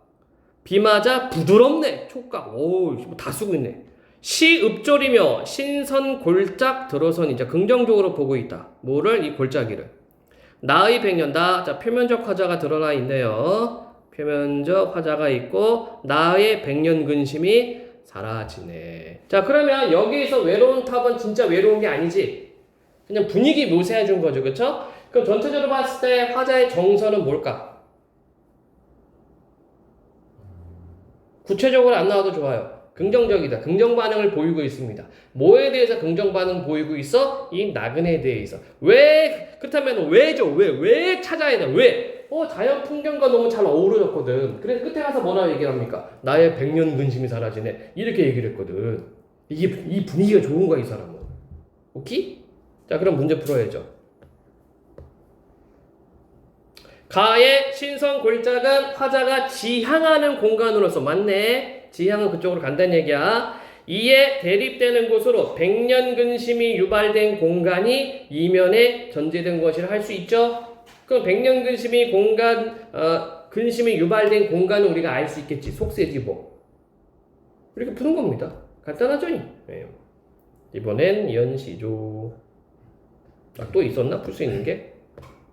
네, 근데 이런 거 풀 때 보기부터 하고 풀어야 돼요? 아니면 보기를 뭐하러 봐? 이거를 보는 거야. 얘네들이. 문제를 본 거야, 문제를 봐야지 보기를 막 볼 필요가 없어요. 시간 걸려. 그러니까 문제 포커스를 줄이는 거야. 내가 이 지문을 들어갈 때는 이런 차원에서 봐야 되겠구나. 방향을 설정하는 거지. 선제를 막 읽고 들어간다? 그럴 필요 없습니다. 시간 낭비야, 그거. 자, 2번째. 율리율곡. 무슨 말인지 모르겠죠? 네. 율리는 밤마을. 그윽할 유자. 밤마을의 그윽한 노래라는 뜻입니다. 연시조에 해당이 되고. 미리 얘기할게요. 그러니까 이 도연명이 살던 데가 이 밤마을이거든. 예, 도연명은 중국 사람이고, 중국 고사에도 많이 튀어나오고, 유유자적하면서 그 자연 속에서 학문을 추구했던 그런 사람. 도연명 죽은 후에 또 연명이 나다니 밤마을 옛 이름이 때마침 같구나. 방금 얘기한 겁니다. 도연명이 살았던 마을 이름하고 내가 지금 살 마을하고 이름이 같아. 그래서 이렇게 표현했어. 돌아와 수절 전원이야 그와 내가 다르랴. 서리법이죠. 그와 내가 같다. 수절 전원 뭡니까? 시골을 지키면서 시골에서 살아. 이런 얘기입니다. 공간 튀어나왔죠? 7개. 네. 질문요. 그러면 이 장소 화자가 긍정인가 부정인가요? 긍정적으로 보고 있잖아. 그럼 된 겁니다. 8고 30이 귀한다 한들. 자, 30 자주 나오는 시어들 꼭 정리를 해줘야 돼요. 30이 뭐였을까? 30 자주 나와. 지금 고3 애들 맨날 고전에서 깨지고 있어요. 꼭 정리 좀 해주셔야 돼요. 30 영의정, 우의정, 좌의정. 얘네들 30이라고 그래. 정승들 30입니다. 자, 그러면 고전 시가에서 30 하면 100%입니다. 얘네가 의미하는 말가 뭔데? 세속적 가치. 30이 귀한다 한들 이 강산과 바꿀 쏘냐. 서리법 안 바꾸는 얘기죠? 그럼 강산이 의미하는 바가 뭔데? 자연. 이런 게 대유법이야. 이 부분을 들어서 전체를 표현합니다. 강과 산을 이야기하면서 자연 전체를 이야기하는 겁니다. 고전 시간에 자주 나오는 표현 방식이에요. 대유법. 삼공이 귀한다 한들 이 강산과 바꿀 쏘냐? 대비하고 있잖아. 삼공하고 강산하고 대비. 세속적인 거하고 자연적인 거 대비하고 있잖아요. 조각배에 달을 싣고 낚싯대 흩던질 때 풍류. 이 몸이 이 청흥 가지고 만호후인들 부러우랴. 안 부럽다. 역시 서리법. 만호. 이 호는 집수, 집을 1호, 2호, 1호, 2호, 3호 이렇게 얘기를 합니다. 호수라고 그래. 만은 만. 후는 제후. 그럼 만호후라고 하면은요, 이 큰 대도시의 짱. 이렇게 생각하면 됩니다. 자, 고전시가 고전 소설 많이 나와요. 만호. 제후를 의미해요. 큰 도시를 거느리는 사람. 이 몸이 이 청흥, 맑은 흥을 가지고 만호인들 부러울까? 안 부럽다. 자, 역시 마찬가지 대비되고 있죠. 이 몸과 만호가 어떻다? 대비되고 있어. 이 몸은 어디에 있는데? 자연 속에. 자, 그래서 팔국에서는 대비를 통해서 자연 좋다. 이거를 강조하고 있죠. 10곡입니다. 이거 문제 있었지 않았나? 하나씩 제끼는 문제 있었죠? 예, 23번, 2번, 1, 2번 한번 볼게요. 팔곡에서는 자연의 가치를 부각하여 맞고 화자가 즐긴 흥치를 강조한다. 그렇죠? 1곡에서는 지명에 주목하여 화자의 지향을 드러내고 있다. 그러네. 1번과 2번 맞는 설명. 자, 다시 지문입니다. 10곡. 어지럽고 시끄럽 문서 다 주워 내던지고 필마 추풍에 채쳐 돌아다니. 필마 말 한 필. 자, 이것도 자주 나오는 단어니까 여러분들 외워두세요. 말 한 필에 추풍에 가을바람에 채를 쳐 말 이렇게 채찍 채를 쳐 돌아오니 아무리 매인새 놓였다고 이대도록 시원하랴. 역시 서리법이네. 매인새가 놓였다고 이토록 시원하랴. 역시 비교하고 있죠. 그렇죠? 이걸 통해서 우리가 알 수 있는 게 뭘까? 이걸 통해서 알 수 있는 거 아마 이 사람도 관직 생활 했던 것 같아. 그치? 관직 생활 그만두고 자연으로 돌아오는 것 같아. 그래서 너무 시원한 거야. 그걸 누구랑 비교했어? 이 새와 비교를 했다. 자, 그럼 10곡 23의 3. 화자의 현재 상황에 대한 만족감을 바탕으로 자연물에 대한 연민이 어디 있어? 연민이 뭐니? 연민. 불쌍하게 생각하는 게 연민이죠? 이거 연민이 아니지. 아무리 매인새가 놓였다고 해서 이보다 시원할까? 내가 더 시원해. 네. 3번 답 나왔네. 다시 지문 15곡. 새 버들 가지 꺾어. 새는 가느다란 새. 가느다랗다. 새 버들 가지 꺾어 낚은 고기 꿰어들고 주가를 찾으려 낡은 다리 건너가. 주가는 술집이야. 온 고래 살구꽃 저 쌓이니 갈 길 몰라 하노라. 살구꽃이 지어서 쌓였어. 살구꽃이 떨어져서 쌓여있어. 골짜기에. 갈 길 몰라 하노라. 이거 방황입니까? 아니죠. 너무 좋은 거지. 꽃이 쫙 깔려있으니까 길바닥에. 풍경 묘사를 지금 해주고 있는 겁니다. 15곡 설명도 한번 보겠습니다. 23의 4번. 다양한 행위를 연속적으로 나열했죠. 화자가 누리는 생활의 일면 제시했죠. 네. 다시 마지막. 최행수 쑥다리 맛에 조동갑 꽃다리 맛에. 자, 여기 쓰인 표현 방식 뭐가 있을까요? 대구. 이게 대꾸죠. 대꾸. 그렇지? 비슷한 방식 한번 더 쳐주는 거야. 자, 행수라는 말 비슷한 말 팀장. 그 일을 수행한다는 얘기야. 수는 머리수, 우두머리. 그 팀장을 행수라고 불렀어 옛날에. 조동갑. 그럼 나이가 같은가? 네. 최행수 쑥다리 맛에 조동갑 꽃다리 맛에. 쑥도 다리고 꽃도 다리고. 닭찜, 개찜, 올벼 점심은 날 시키소. 매일 이렇게 지내면 무슨 시름이 있을까? 역시 서리법이죠? 네, 시름이 없다는 얘기입니다. 좋네, 맨날 이렇게 놀아. 질문요. 괜찮니? 시 이렇게 분석하면 됩니다. 고전 시가도 마찬가지고요. 현대 시도 마찬가지입니다. 어려운 거 없어요. 정서 찾기, 왜 그런 거 찾기, 표현 기법. 끝이야. 그리고 항상 박스 볼 거, 기준점 보고 들어갈 거. 자, 17곡도 한번 비교해 보세요. 23번에 5번. 청자를 호명하며, 그치? 청자는 듣는 사람이야. 누가 있었습니까? 최행수, 조갑동. 조갑동이야, 조동갑. 즐거움을 함께하려는 화제의 마음처럼, 맞죠? 그래서 17번의 답 3번이라는 이야기입니다. 자, 그럼 우리 22번 문제 풀어야지. 공통점으로 적절한 것은 자연물의 속성에 주목하여 교훈적 의미. 자, 요런 문제들 가나의 공통점을 찾아라라고 했는데 이럴 때 우리가 방금 봤었던 거를 기준으로 참으면 됩니다. 교훈 아니죠.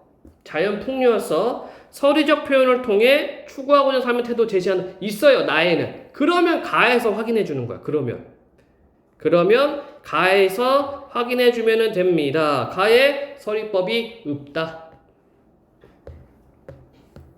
그 다음에 3번 먼 경치에서 가까운 곳으로 시선을 옮기며 심리변화. 자, 우리가 나를 봤지만 심리변화 따위는 없지, 그치? 그냥 즐거워 이 사람.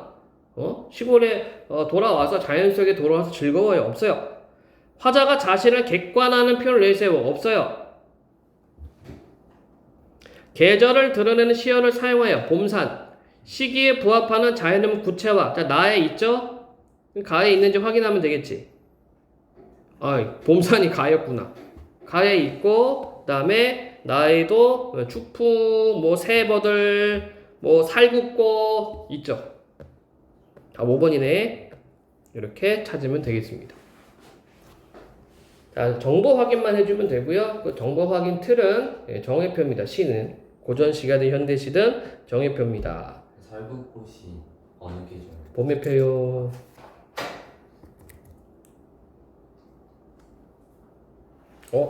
설마 기억, 미음, 디귿? 이건 다해 있는 거지? 좋습니다. 자, 그러면 27번에 2, 3번 제껴야지, 그치? 나의 낡은 다리는 주가와 온골이라는 대비되는 속성을 지닌 두 공간의 경계를 표현하여 양쪽 모두의 미련을 버린 뭔 개소리래? 그쵸? 네. 3번 나에서 화자가 돌아온 것은 어지럽고 시끄러운 문서로 표상되는 공간과 대비되는 공간으로. 맞죠? 이되도록 시원하려와 같은 반응을 자연스럽게 이도록. 맞죠? 2번이 답이라는 얘기지. 근데 우리는 확인해줘야 돼. 4번과 5번도 확인합시다. 왜냐하면 적절한 거 찾아야 되니까. 자, 이번에는 다 수필입니다. 자, 수필도 똑같아. 수필도 정서 외 표현기법 찾으시면 됩니다. 간단하게 읽으면 되죠. 제목부터 보자. 조삼매 무슨 뜻일까요? 물고기 3개.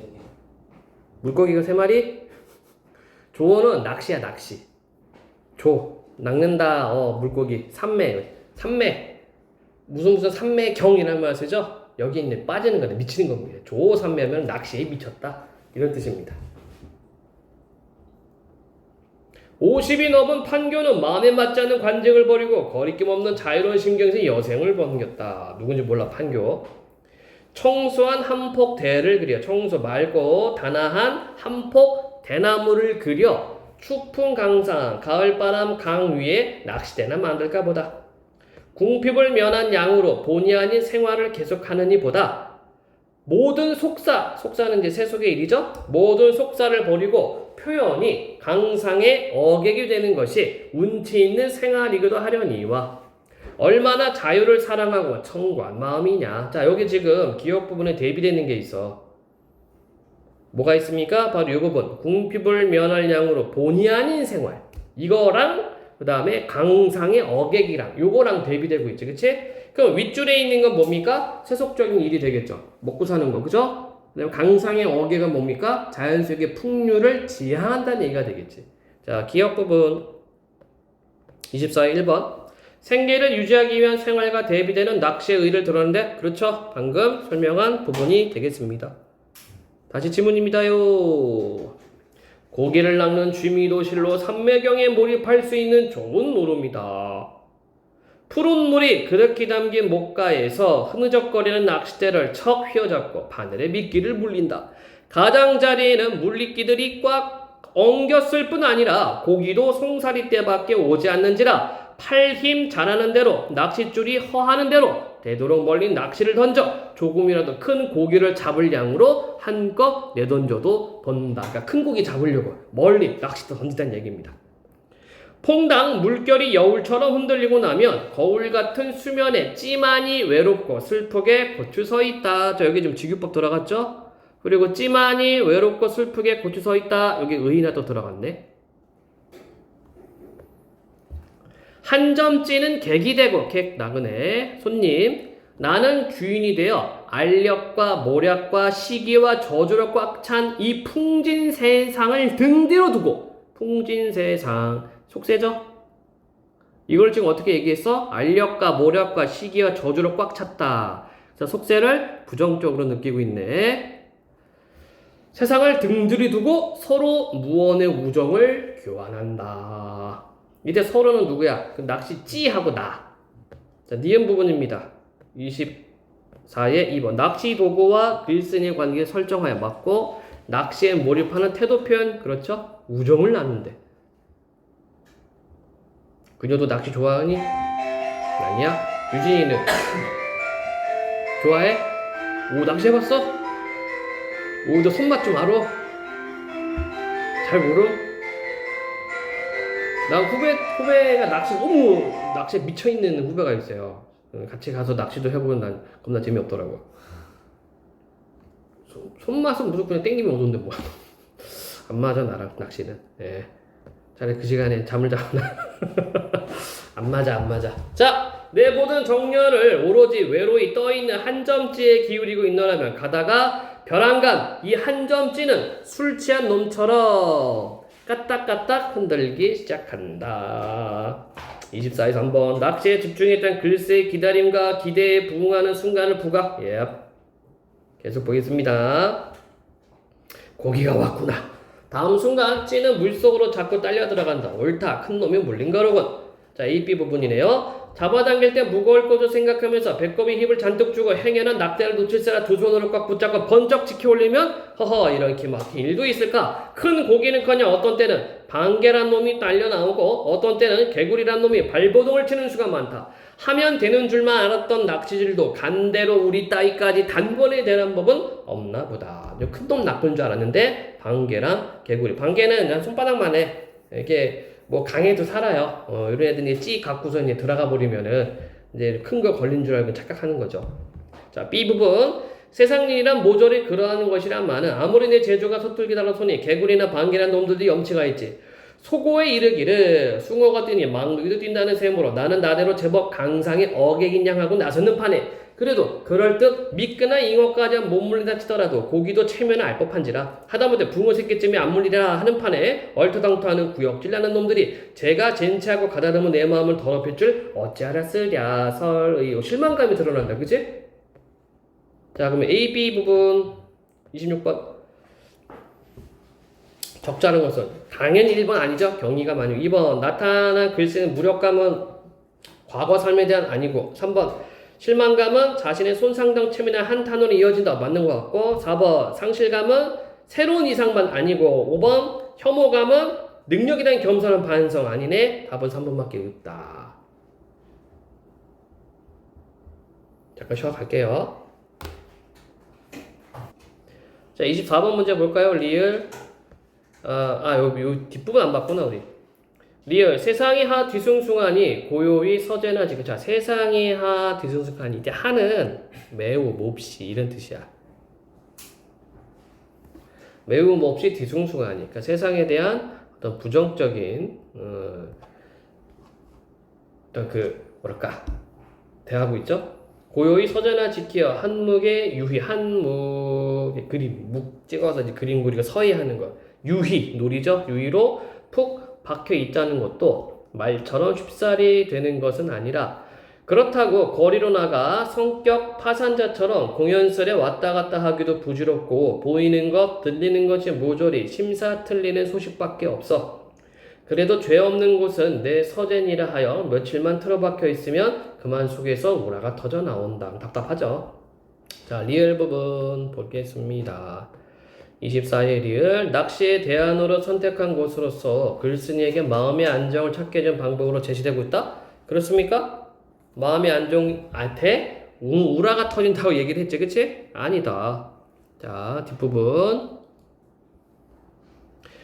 위진간의 심삼벽천에 은거하여 청담이나 일삼던 그네의 심경을 한때는 욕한 적도 있었으나 막상 나 자신이 그런 심경에 처해 있고 보니 고인 옛사람의 불우한 그 심정을 넉넉히 동감하게 된다. 그러니까 이때는 여기 뭡니까? 옛날에 위나라 진나라 사이에 심삼벽천에 은거해서 청담 맑은 이야기나 일삼던 그네의 심경 욕을 했어요. 근데 내가 그 심경이 되니까 알겠다 이렇게 얘기를 합니다. 그래서 5번 확인해주면 낚시를 해본 후 달라진 글쓴이의 마음가짐으로서 맞고 은거했던 옛사람들의 기대와 자신의 심정을 드러난다. 맞죠? 아닌 것은 4번. 자, 그럼 4번이 왜 틀렸냐 하면은 서재를 낚시 대신에 서재를 뭐 해가지고 좋은 것이 아니라 서재에 틀어박혔을 때 며칠만 틀어박혀 있으면 그만 속에서 우라가 터져 나온다. 답답하니까, 그치? 그래서 이제 낚시에 빠진 겁니다, 이 사람. 어디 보자. 그러면 문제가 22 했고, 23 했고, 24 했고, 25번. 나와 다를 비교하여 이해한 내용으로 가장 적절한 것은 나의 도연명과 다의 판교는 각각 화자와 글쓴이가 행적을 따르고자 하는 인물이다. 자, 나의 도연명 맞았죠? 그 다음에 판교, 이 사람도 어때요?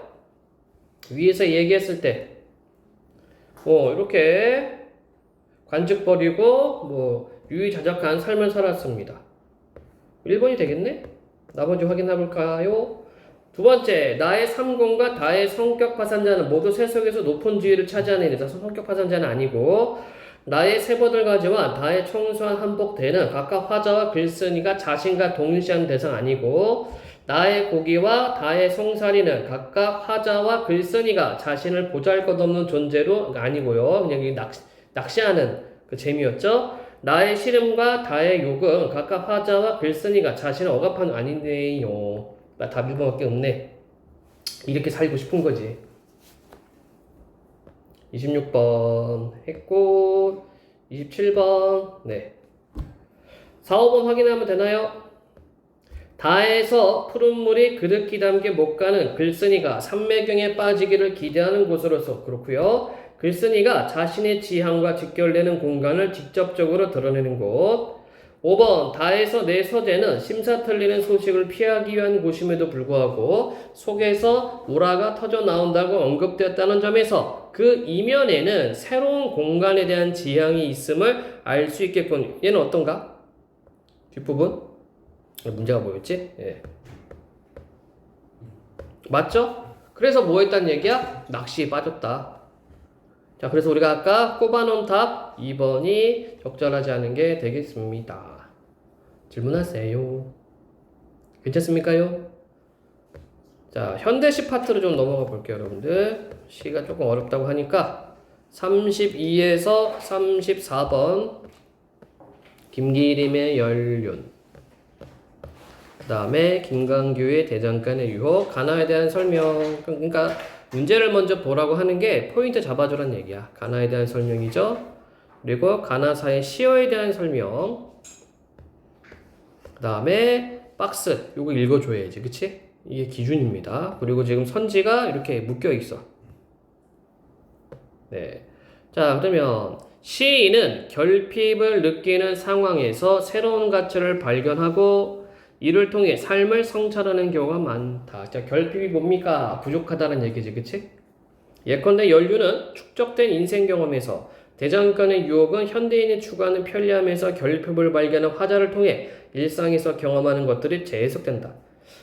두 작품은 결핍된 상황에서 벗어나려는 의지를 구심점으로 삼아 시상을 전개한다. 자, 그러니까 공통점은 뭡니까? 뭔가 결핍이 있고 일상생활에서 뭔가를 깨닫고 그것을 다시 채워 넣으려고 한다는 점. 보겠습니다. 김기림의 연륜이죠. 자, 아까 이야기한 것처럼 시를 볼 때는 정서를 찾고 왜 그런가 찾고 표현 기법, 그리고 이제 심상 정리하라고 얘기를 했죠. 연륜. 연륜이 뭐죠? 원래 연륜? 이게 뭐예요? 나이 플러스 경험. 이걸 우리가 연륜이라는 얘기를 하지. 그때 연륜이 쌓인다 이렇게 얘기를 하죠. 그러니까 나이가 먹어가면서 뭔가 완숙된 경험이 생겨요. 그럴 때 연륜이 쌓인다 이렇게 표현을 합니다만 이게 이제 일반적인 말이고 이 말을 이 시에서는 어떻게 사용하고 있는지를 찾아보겠습니다. 무너지는 꽃잎파리처럼 지규 무너지는 꽃잎파리처럼 휘날려 발 아래 깔리는 서른 남은 해야 도노법이네. 자, 사람이 아닌 것한테 돈 넣으면 자동으로 의인나를 얘기를 했죠. 그치? 그러면 서른 남은 해 이게 뭘까? 자기 나이? 아, 그래서 연륜이라고 얘기를 했구만. 예. 이거를 뭘로 표현해서? 무너지는 꽃잎파리. 무너지는 꽃잎파리처럼 휘날려 발 아래 깔리는 서른 남은 해야 구름같이 지규 구름같이 피려던 굳은 뜻은 날로 굳어 한금 두금 곱다랗게 감기는 연륜. 뭐가요? 이렇게 돼 있어. 그러니까 뭔가 자기가 품었던 뜻이 있는데 이게 굳어져서 한금 두금 곱다랗게 감겼다 이런 얘기입니다. 자, 그럼 이걸 통해서 우리가 확인할 수 있는 게 뭘까? 이 화자는 자기가 생각했던 바를 이뤘을까? 못 이뤘죠? 생각만 한 거야. 그게 지금 쌓였어. 갈매기처럼 꼬리 떨며 지규 산호핀 바다에 나려앉은 섬으로 가자. 자, 그러면 이때 산호핀 섬 이게 뭐야? 지향점이죠. 지향점. 우리가 박스를 보고 왔어요. 결핍됐다고 얘기를 했어. 그치? 생활성이 결핍됐어. 자, 그럼 이 사람이 결핍된 이유가 뭡니까? 뭔가 자기가 꿈꾸고 뭐 했던 게 있었을 거야? 그걸 이루지 못했어. 그래서 지금 뭐 한다? 지향점인 섬으로 가고 싶은 거야. 빛이 하늘 아래 빛이 하늘 아래 피는 꽃은 맑기도 하리라. 이건 추측이죠. 무너질 적에는 눈빛 파도에 적시우리 역시 추측이죠. 요거는 뭐에 대한 추측입니까? 바로 이 섬에 대한 추측이죠. 자기가 가고 싶어하는 섬에 대한 추측.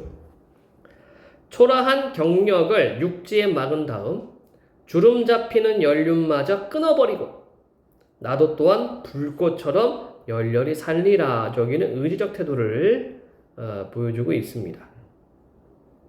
자, 근데 봐봐. 주름 잡히는 연륜마저 끊어버리고 이때 연륜이 뭐였는데? 연륜은 위에서 뭐라고 얘기를 했어요? 구름같이 피려던 뜻은 날로 굳어 한군 두군 곱다랗게 감기는 연륜. 그러니까 자기가 품었던 꿈, 이상, 희망 이런 것들이 굳어져서 쌓인 게 연륜이라는 얘기지, 그치? 그거를 지금 마지막 연에서 뭐 한다? 이걸 끊어버리고 나도 또한 불꽃처럼 열렬히 살려. 그러니까 다시 한번 뭔가 좀 해보고 싶은 거야. 다시 한번 불타오르고 싶죠. 질문요? 괜찮니? 저 근데 그 지규랑 아까 지규랑 비유랑 차이가 비유는 비유법 아래 지규, 은유, 의인, 대유 뭐 이런 것들이 있는 거야. 비유가 비유는 빗대 표현하는 건데 빗대 표현하는 방식으로 지규, 은유, 뭐 의인, 활유, 대유, 제유 이런 애들이 있는 거야. 자, 또 질문? 괜찮습니까? 지규가 뭐뭐처럼 뭐뭐같이 뭐뭐처럼 이렇게 조사가 있어야 되고 은유는 조사가 없어요. 네, A는 B다. 이 바보야! 이게 이제 은유지.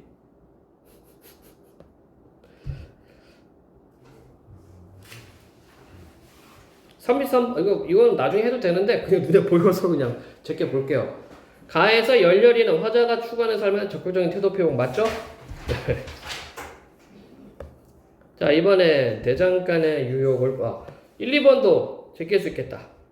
가에서 서른 남은 해를 초라한 경력으로 표현한 것은 화자가 자신이 사는 인생을 변변치 않은 경험으로 재해석했다. 그렇지? 변변치 않다. 썩 좋지 않다. 그다지 좋지 않다. 2번 가에서 불꽃을 긍정적인 이미지로 표현한 것은 주름 잡히는 연륜에 결핍되어 있는 속성을 끊을 수 있는 수단이라는 의미로 재해석. 그렇죠?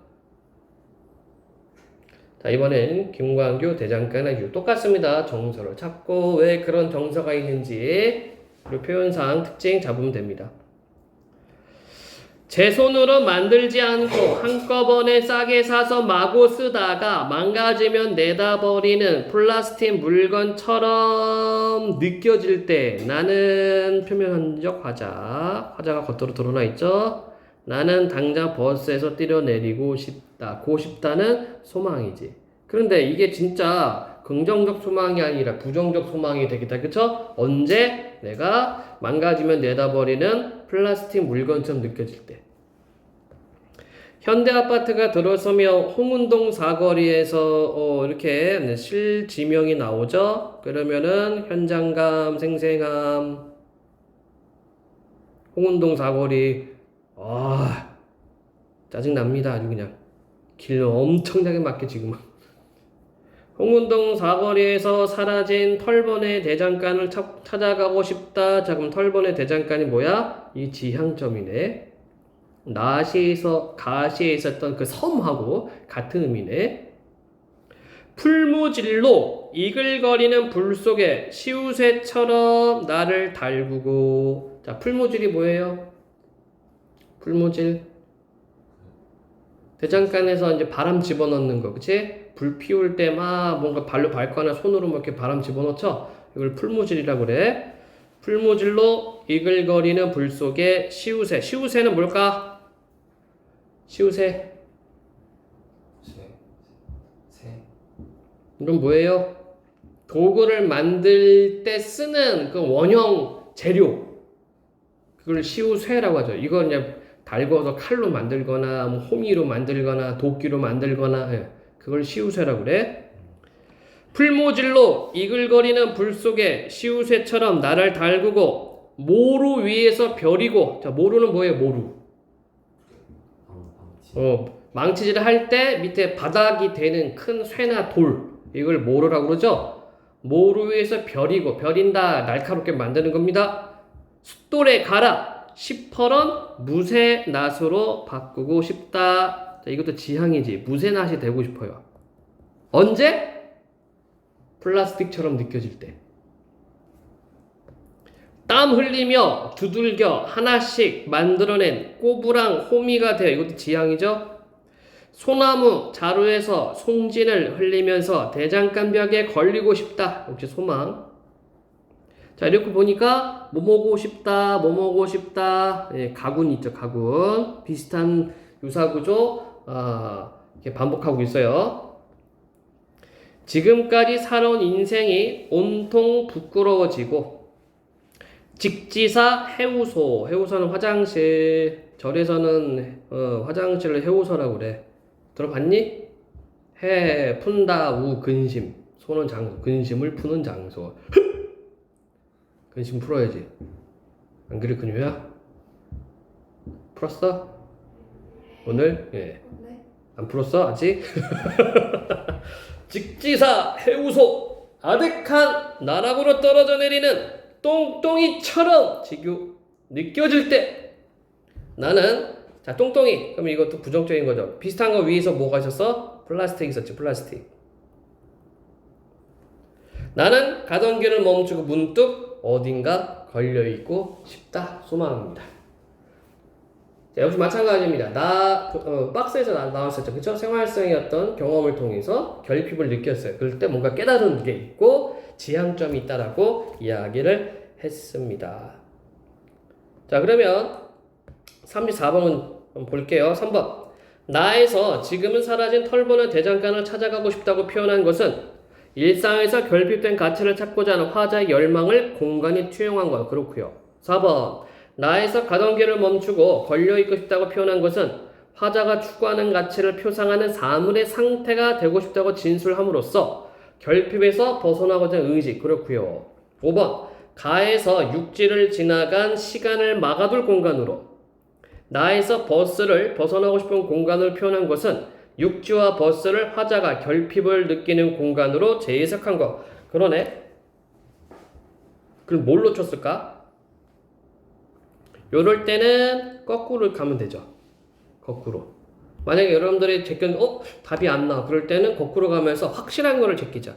5번 확실하죠? 그렇지? 4번도 확실하죠? 3번 어때? 역시 확실하죠? 2번 가에서 불꽃을 긍정적으로 이미지로 표현한 것은 주름 잡히는 연륜에 결핍되어 있는 속성을 끄는 여기 틀렸구나. 봐봐. 주름 잡히는 연륜에 결핍되어 있는 속성을 끊을 수 있는 수단. 봐봐. 주름 잡히는 연륜에 결핍되어 있는 속성. 이렇게 돼버렸어. 주름 잡히는 연륜에 결핍되어 있는 속성. 이게 아니죠. 위에 박스에서 얘기한 것은 뭡니까? 시인은 결핍을 느끼는 상황이죠. 자, 그럼 이때 결핍을 느끼는 상황 가에서는 뭐라고 얘기했습니까? 뭔가 내가 이뤄낸 게 없어. 그치? 이게 결핍된 상황이야. 그렇기 때문에 나는 섬에 가고 싶어. 불꽃처럼 다시 불태우고 싶은 상황인 거야. 자, 그런데 이번에서는 뭐라고 얘기를 했어요? 주름 잡히는 연륜에 결핍되어 있는 속성을 끊을 수 있는 수단? 그러니까 이 말로 가자면 이 연륜에 뭔가가 결핍되어 있어. 그거를 끊어버리겠대. 말이 안 되죠. 2번이 틀렸군요. 1번도 다시 확인해 볼까요? 선은 나무네를 초라한 경력으로 표현한 것은 화자가 자신사로 인해 변변치 않다. 좋습니다. 따라서 34번의 답 2번. 그래서 놓쳤을 때는요, 당황하지 말고 거꾸로 올라가면서 제껴주세요. 자, 32번 문제입니다. 가장 적절한 것은 가는 나와 달리 과정을 나타내는 시어들을 나열하여 시간의 급박한 흐름 가에 없어요. 나는 가와 달리 자연물에 빗대어 아니죠? 자연물이 아니라 대장간이야. 3번 나는 가와 달리 색채어를 활용하여 공간적 배경에 만들어내는 분위기에 색채어가 있나요? 색채어? 없는데. 색깔 있는 말들 없는데. 4번 가와 나는 모두 하강의 이미지가 담긴 시어를 활용하여 자 뭐가 있었습니까? 나의 떨어져 내리는 똥똥이 그렇죠? 가에는 뭐가 있어요? 하강적 이미지 갈매기처럼 꼬리 떨며 사놓핀 바다에 나려앉은 이렇게 돼 있지 그치? 있습니다. 그리고 뒷부분 화자 인식 들어있는데 그러네요. 5번 가와나는 모두 표면에 드러난 청자기 아니요 표면에 드러난 청자 없습니다. 따라 답 4번 그렇게 확인만 해주면 되겠다. 질문요 33번 2번 나에서 한꺼번에와 하나씩의 대조는 개별적인 존재의 고유성을 부각한다. 그런가? 어디 갔어? 나에서 한꺼번에와 하나씩 한꺼번에 싸게 사서 하나씩 그러네 그치? 한꺼번에 싸게 산 건 플라스틱이고 하나씩은 털보네 대장간에서 만들어낸 물건들 맞고 3번 나에서 온통은 화자의 성찰적 시선이 자신의 삶 전반에 걸쳐 있음을 부각한다. 자 지금까지 살아온 인생이 온통 부끄러워지고 맞죠? 네 번째, 가에서 난로는 부정적 상황의 지속적인 심화를, 나에서 당장은 당면한 상황에서 벗어나는 절박함. 자, 먼저 나부터 볼까? 어디 갔어? 당장 버스에서 지금 순간의 어떤 절박함. 그 다음에 가에서 난로는 어디 갔어? 구름같이 피려는 뜻은 난로구도 황금, 두금, 곱다랗게 아끼는 연륜이라고 있습니다. 부정적 상황의 지속적인 심화 맞네요. 5번 가에서 또 하는 긍정적인 존재와 화자의 동질성 요런 게 있었나? 가에서 또한 나도 또한 불꽃처럼 있네. 열렬히 살리라 앞부분 있고 나에서 마구는 부정적으로 취급되는 대상과 화자 간의 차별성 마구 쓰다가 물건처럼 느껴질 때 아니죠? 둘 다 동질성입니다. 그래서 여기는 차별성이 아니라 동질성으로 가야 되겠지. 적절하지 않은 것 5번 질문하세요. 괜찮습니까요? 좋습니다. 그래서 시를 볼 때는 방금 이야기한 것처럼 정서 외 표현기법 요거 보시고 그리고 질문 분석하기 전에 반드시 문제 먼저 보고 특히 박스 먼저 보고 들어가면은 되겠습니다. 자, 또 어느 영역을 한번 정리를 해볼까요? 없으면 그냥 내가 하고 싶은 거 한다. 그래도 되나? 소설 한번 쳐요. 고전소설 한번 해보겠습니다. 현대보다는 고전소설 어려워하니까. 채봉감별곡. 자, 내용 A, B. 자, 어디 보자. 그 다음에 A, 달. 그리고 역시 박스 나오죠, 그치? 자, 31회 박스 먼저 보고 들어가고요. 요거 지금 순서대로 푸는 거야. 문맥을 파악하는 거.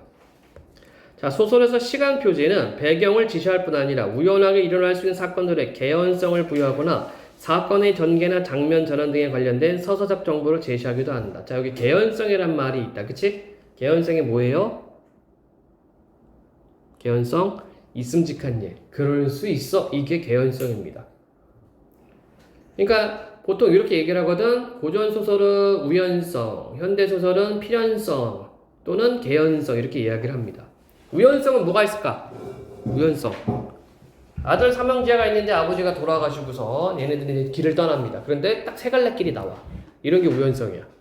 삼형제인데 세 갈래 길, 그치? 두 갈래 길 나오면 안 되나? 이렇게 되는 게 우연성입니다. 필연성은 반드시 그렇게 된다는 얘기고요. 개연성은 그럴 수 있어. 이게 개연성입니다. 그러니까 우리가 뭐 마블 같은 거 보면서 말도 안 돼, 아이언맨이 어딨어 이런 게 아니라 그런 과정을 보고서 저럴 수도 있겠다 라고 하는 게 개연성입니다. 자, 보자. 채봉감별곡. 소설을 읽을 때, 여러분들 소설 읽을 때는 반드시 해줘야 될 게 뭐였어요? 서술상 특징 잡아야 됩니다.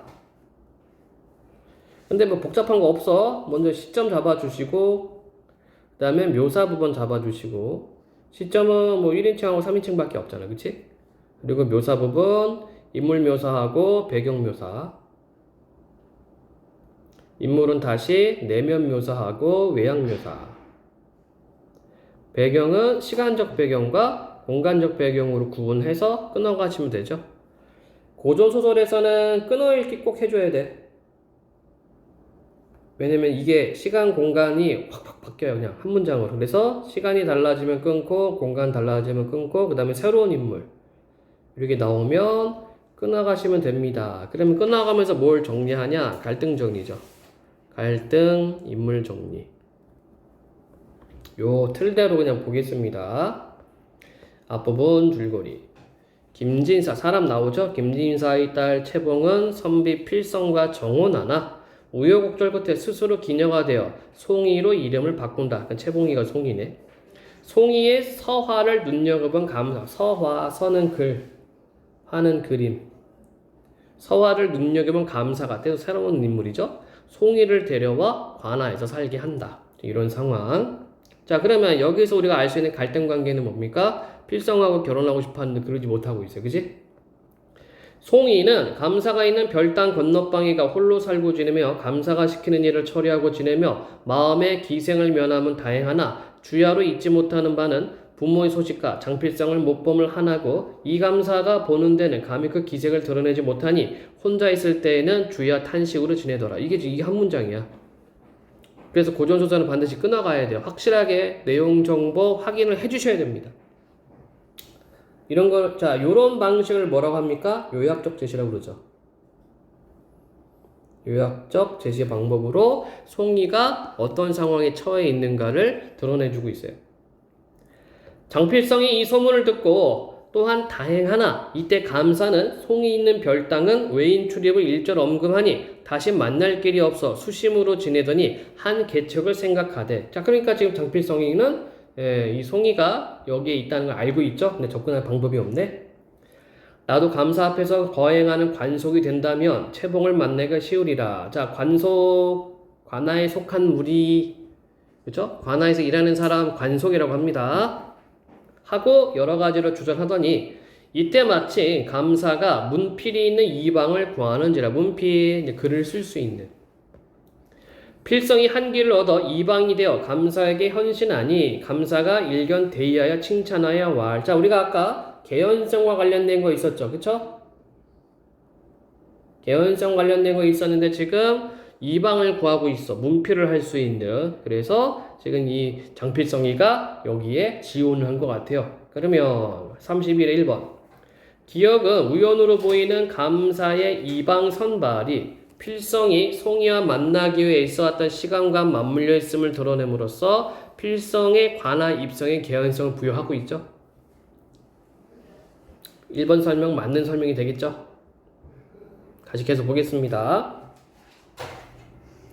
가위 여옥기인 이유다. 뭐뭐 같다. 옥 같아 같다. 기인 그 사람. 가위 옥 같은 사람이로다.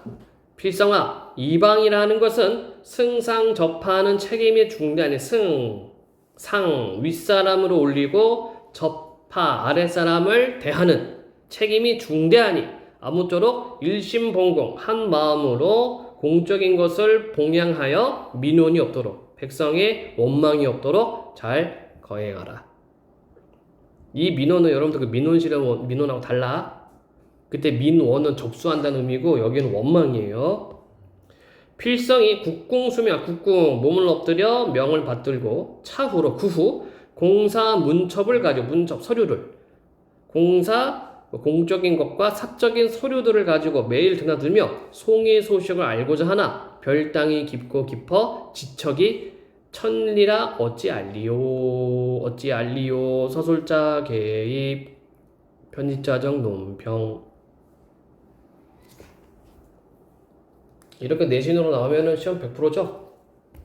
윗글의 서술상 특징으로 적절하지 않은 것은 서술자가 사건에 개입하여 자신의 의견을 표한다. 차시 한편 이제 끊어야죠. 시간 달라졌으니까. 그래서 지금 결과적으로는 장필성이가 송이를 만나기 위해서, 그치? 채봉이를 만나기 위해서 관하로 돌아갔습니다. 이방으로 돌아갔습니다. 그런데 좀처럼 만날 기회가 없는 거야. 한편 송이는 별당에 있어 이감사가 들어와 공문을 사람에 쓰고 판결문을 내라고 내며 하더니 하루는 공사 문첩 한 장을 본즉 필성의 글씨가 완연한지라 속으로 생각하되 이상하다. 필법이 장서방리 필적 같으니 혹 공총회를 드나드나 하고 감사더러 묻는다. 자, 니은 보도록 해볼게요. 31의 2번. 하루는 평범한 일상을 지내던 송이와 감사의 대화를 통해 중요한 서사적 정보가 드러난 시간을 부각하여 필성과 재회하고자 하는 송이의 바람을 심화하게 되는 서사적 전환에 관여하는. 우리가 좀 더 봐야 되겠어요. 그쵸? 이날 이제 뭐 하는 거야? 물어본 겁니다. 감사한테. 요사이 공사 들어온 것을 보면 전과 글씨가 다루오니 이방이 갈렸습니까? 이방을 바꿨습니까? 전 이방은 갈고 장필성이라는 사람을 시켰다. 네가 보아라. 글씨를 잘 쓰지 않느냐? 자, 이렇게 돼 있어요. 그러면 아까 2번 평범한 일상을 지내던 송이와 감사의 대화를 통해 중요한 서사적 정보가 드러난 시간을 부각하게 했죠? 장필성이라고. 필성과 제외하고자 한 송이의 바람을 심화시킨다. 그렇게 되겠지. 자, 요사이. 디귿은 요사이입니다. 요사이. 디귿은 공청에서 일어난 최근의 변화에 송이가 주목하고 있음을 보여준 한편 송이가 공청의 일을 돕게 되기까지의 과정이 요약도 지시되어 있다? 좀 더 봐야 될 것 같아요. 이 요사이는. 요사이 공사 들어온 것을 보면 전과 글씨가 다룬 이방이 걸렸습니까? 장필성 네 보아라. 글씨를 잘 쓰지 않느냐? 송이가 이 말을 듣고 속으로 암암에 기뻐하며 기꺼하다. 굉장히 기쁜 상태를 기꺼하다 이런 말을 써요. 기꺼하다. 아주 기뻐. 어떻게 하면 한번 만나볼까? 그렇지 못하면 편집 왕복이라도 할까? 사람을 시키자니 만일 대감이 알면 무슨 죄벌이 내려올지 몰라 못하고 무슨 기회를 기다리나 때를 타지 못하여 필성이나 송이가 서로 글씨만 보고 창연히 지내기를 이미 반년이라. 이렇게 돼 있죠? 자, 그러면 아까 우리가 요사이를 보니까 공청에서 일어난 최근의 변에 송이가 주목하고 있음을 보여주는 한편 여기는 맞죠? 그치? 요새 글씨가 좀 바뀌었다는 얘기야. 주목했어. 송이가 공청회의를 돕게까지의 과정의 요약적 제시가 아니죠. 여기는 공청회의를 돕게 되기까지의 과정이 아니라 필성에 대한 정보를 확인하고 그 다음에 필성을 보고 싶어하는 마음이 심화되는 과정이죠. 자, 계속 보도록 하겠습니다.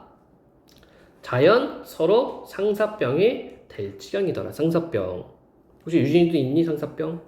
원래 상사병이 뭐예요? 걔 너무 보고 싶어. 이게 상사병이지. 그녀 있어? 아니면 물건 뭐 주문했는데 너무 안 와. 미치겠어. 그런 거 없어요? 기다리는 물건 같은 것도 없니? 그렇구나. 아니 보고 싶은 영화나 드라마나 빨리 나왔으면 좋겠는데 아직 안 나오거나 없어? 그렇게 다 상사야 진짜로. 예. 자, 리을입니다. 리을. 송이와 필성의 만남이 이루어지지 않은 상태에서 상당한 시간이 흘렀음을 드러내면서 맞고요. 송이와 필성이 가진 그리움의 깊이를 함축한 서사적 정보 맞죠? 이미 반년이 지났어요. 6개월이 지났어요. 이때는 추구월 보름때라. 월색은 명랑한, 명랑한 항상 이렇게 맑고 투명하다는 뜻이야. 달빛은 맑고 투명하여 남창에 비쳤고 공중의 외기력이 옹웅한 긴 소리로 짝을 찾아 날아가고 동산의 송림간에 두견이 슬피 울어 불려기를 화답하니. 자, 여기 지금 배경묘사 들어갔죠. 두 사람 마음이 어때? 더 보고 싶고, 그치? 더 미치겠지. 무심한 사람도 마음이 상하거든 독소공방에 눈물로 세월을 보내는 소용이 오죽할까. 자, 이 부분도 역시 뭡니까? 서술자계의 표현자적 논평이 되는 거죠. 송이 마음을 이렇게 얘기합니다. 송이가 모든 심사 잊어버리고 책상머리에 의지하여 잠깐 졸다가 기러기 소리에 놀라 눈을 뜨고 보니 남창 밝은 달 발허리에 가득하고 쓸쓸한 낙엽성은 심해를 돋느냐. 낙엽성, 낙엽 떨어지는 소리, 바스락거리는 소리죠. 이게 발허리는 뭐냐면 이게 요즘 커튼 생각하면 돼. 이렇게 둘둘둘 많은 거 있어요. 그걸 발이라고 하고 발허리니까 발 중간쯤에 달이 어렵겠지, 그치? 잊었던 심사 마음의 일이 다시 가슴 가득하여지며 눈물이 무심히 떨어진다. 자, 그러니까 이 배경 묘사를 통해서 뭘 하고 있습니까? 인물의 심리가 부각되고 있는 거야. 보고 싶어하는 마음이 부각되고 있습니다. 송이가 남창을 가만히 열고 달빛을 내다보며 위언탄식하는데 달아 너는 내 심사 내 마음을 알리라. 작년 이때 뒷동산 명원 아래 우리 님을 만났더니 달은 다시 보건만 님은 어찌 못 보는가. 그 옛날 심양강 검은 것 듣던 여인은 만고문장 백낙천을 달 아래 만날 적에 마음속에 맺힌 말을 세세히 풀었건만. 자, 이 부분은 이제 고사를 인용하고 있죠, 그렇죠? 고사를 인용하는 이유도 뭐예요? 자신의 어떤 게 외로움, 쓸쓸한 마음을 부각하기 위한 거죠. 나는 어찌 방명하여 방명 운명이 기박하다는 얘기야. 명랑한 저달 아래서 부득 설진 융사하니 부득 어찌 못했다. 설지 마음을 다 풀지 못했다. 심 중사 마음속의 일을 다 말하는 것을 얻지 못하니 가련하지 아니할까. 가련 불쌍하다는 얘기야. 사람은 없어 말 못하나 차라리 심중 마음속의 일을 종이 위에나 그리리라 하고 연상을 내요. 종이를 내요. 먹을 흠씬 갈고 천왕문 무심피를 덤뻑 풀어 백능화주지를 책상에 펼쳐놓고 그 종이 종류 섬섬옥수로 붓대를 곧게 쥐고 장우단탄에 맹맥히 앉았다가 장우단탄 긴 근심과 짧은 탄식이라는 뜻입니다. 맹맥히 앉았다가 고개를 돌려 벽공 공중에 높은 달을 두세 번 우러러보더니 서두에 추풍 감별곡 5자를 쓰고 추풍 가을바람에 감 느낀다 별고 이별 가을바람에 이별을 느끼는 노래를 5자를 쓰고 상사가 생각되고 생각이 노래되고 노래가 글이 되어 붓끝을 따라 나오니 붓대가 쉴 새 없이 쓴다고 오밤중에 노래 부르면서 글씨 쓰고 있어요. 그지? 요즘 같으면 이제 옆집에서 뭐라고 하는데 그죠? 아닌가? 방음 잘 되나? 자, 그러면 우리가 이제 볼 게 A 부분이었습니다. A 부분. 어디 갔어? A 부분. 자, 달에 대한 예로 적절하지 않은 것은 아까 얘기했어요. 이때 배경들은 다 뭐라고 얘기를 했어? 최봉희의 어떤 그 심사, 마음을 그 쓸쓸한 마음을 부각하는 역할을 합니다. 적절하지 않은 것, 송이가 필승의 안녕을 기원하는 마음을 의탁한다. 의탁이란 말을 기댄다는 뜻이야. 그렇지? 나는 너를 매일 보는데 나는 왜 님을 못 보니 어쩌고저쩌고.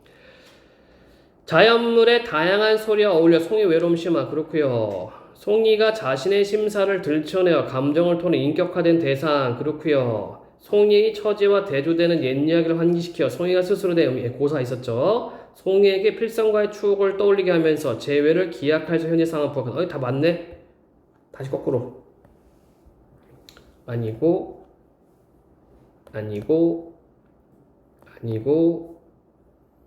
1, 2번 좀 다시 한번 확인하겠습니다. 송이가 필성의 안녕을 기원하는 마음을 의탁한다. 왠지 요거 같은데.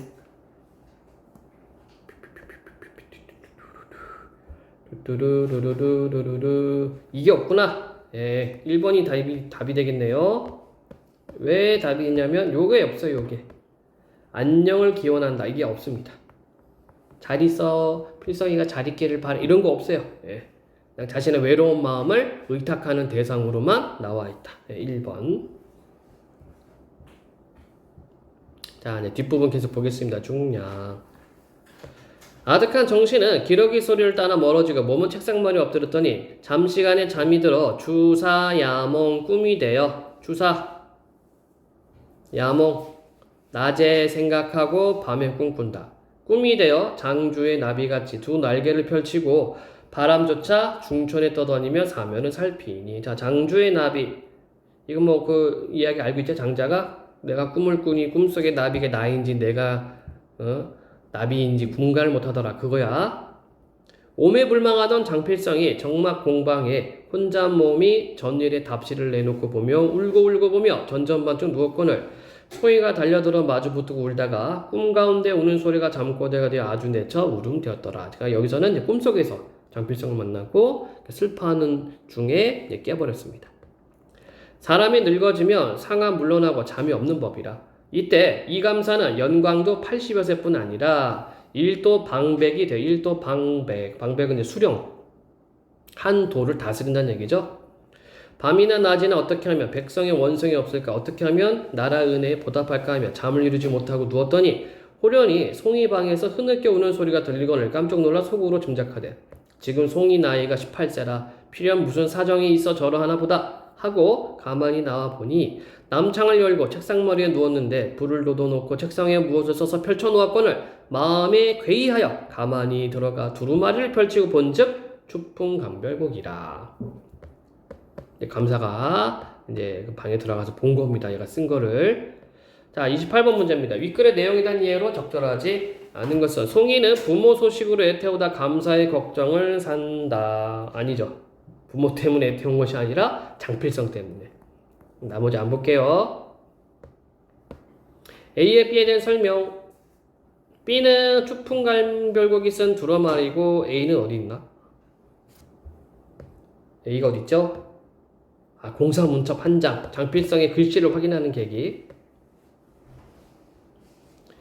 A에 대해 대화하며 송이의 그리움을 누치 감사는 아니죠.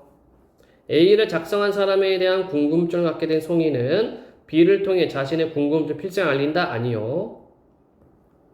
A를 본 송이는 필성이 가까운 곳에 있음을 알게 되고 B의 필성을 만나지 못한 말을 풀어내는 데 맞는 것 같고 4번 A를 감사로부터 전달받은 필성은 송이의 마음 알게 돼 아니고요. 5번 A를 보면서 필성이 자신을 찾고 있어 알게 송이 아니죠. 예, 답은 3번밖에 없네. 28번 어디 갔어? 28번이 아니라 30번 아까 했고 31번 적절하지 않은 것. 자, 우리 5번만 확인하면 되겠지, 그치? 미음은 감사의 사람됨과 감사가 잠을 이루지 못하는 이유를 관련짓게 하는 한편 백성이 그러니까 이제 나이가 많아서 잠도 안 들거니와 그다음에 백성에 대한 생각과 나라의 은혜를 어떻게 갚을까 하는 생각. 흐느껴 오른 송이를 감사가 발견하는 사건의 시간적 변 지시하는 맞죠? 그럼 아닌 건 우리 아까 3번으로 가시면 되겠습니다. 다 됐나 그러면? 질문요. 28, 29, 30, 31. 예. 괜찮아요? 어떻게 보면 여러분들 좀 정신이 없다 이럴 수도 있어요. 근데 문제를 먼저 보고 들어가야지. 가급적이면은 지문을 한 번만 보고 문제를 푸는 게 가장 좋거든. 그러니까 정확도도 높고 시간도 빨라. 그래서 지금 왔다 갔다 부지런을 좀 떨어줘야 돼요. 어차피 우리는 정보 확인만 하면 되니까. 오늘 여기까지 할게요.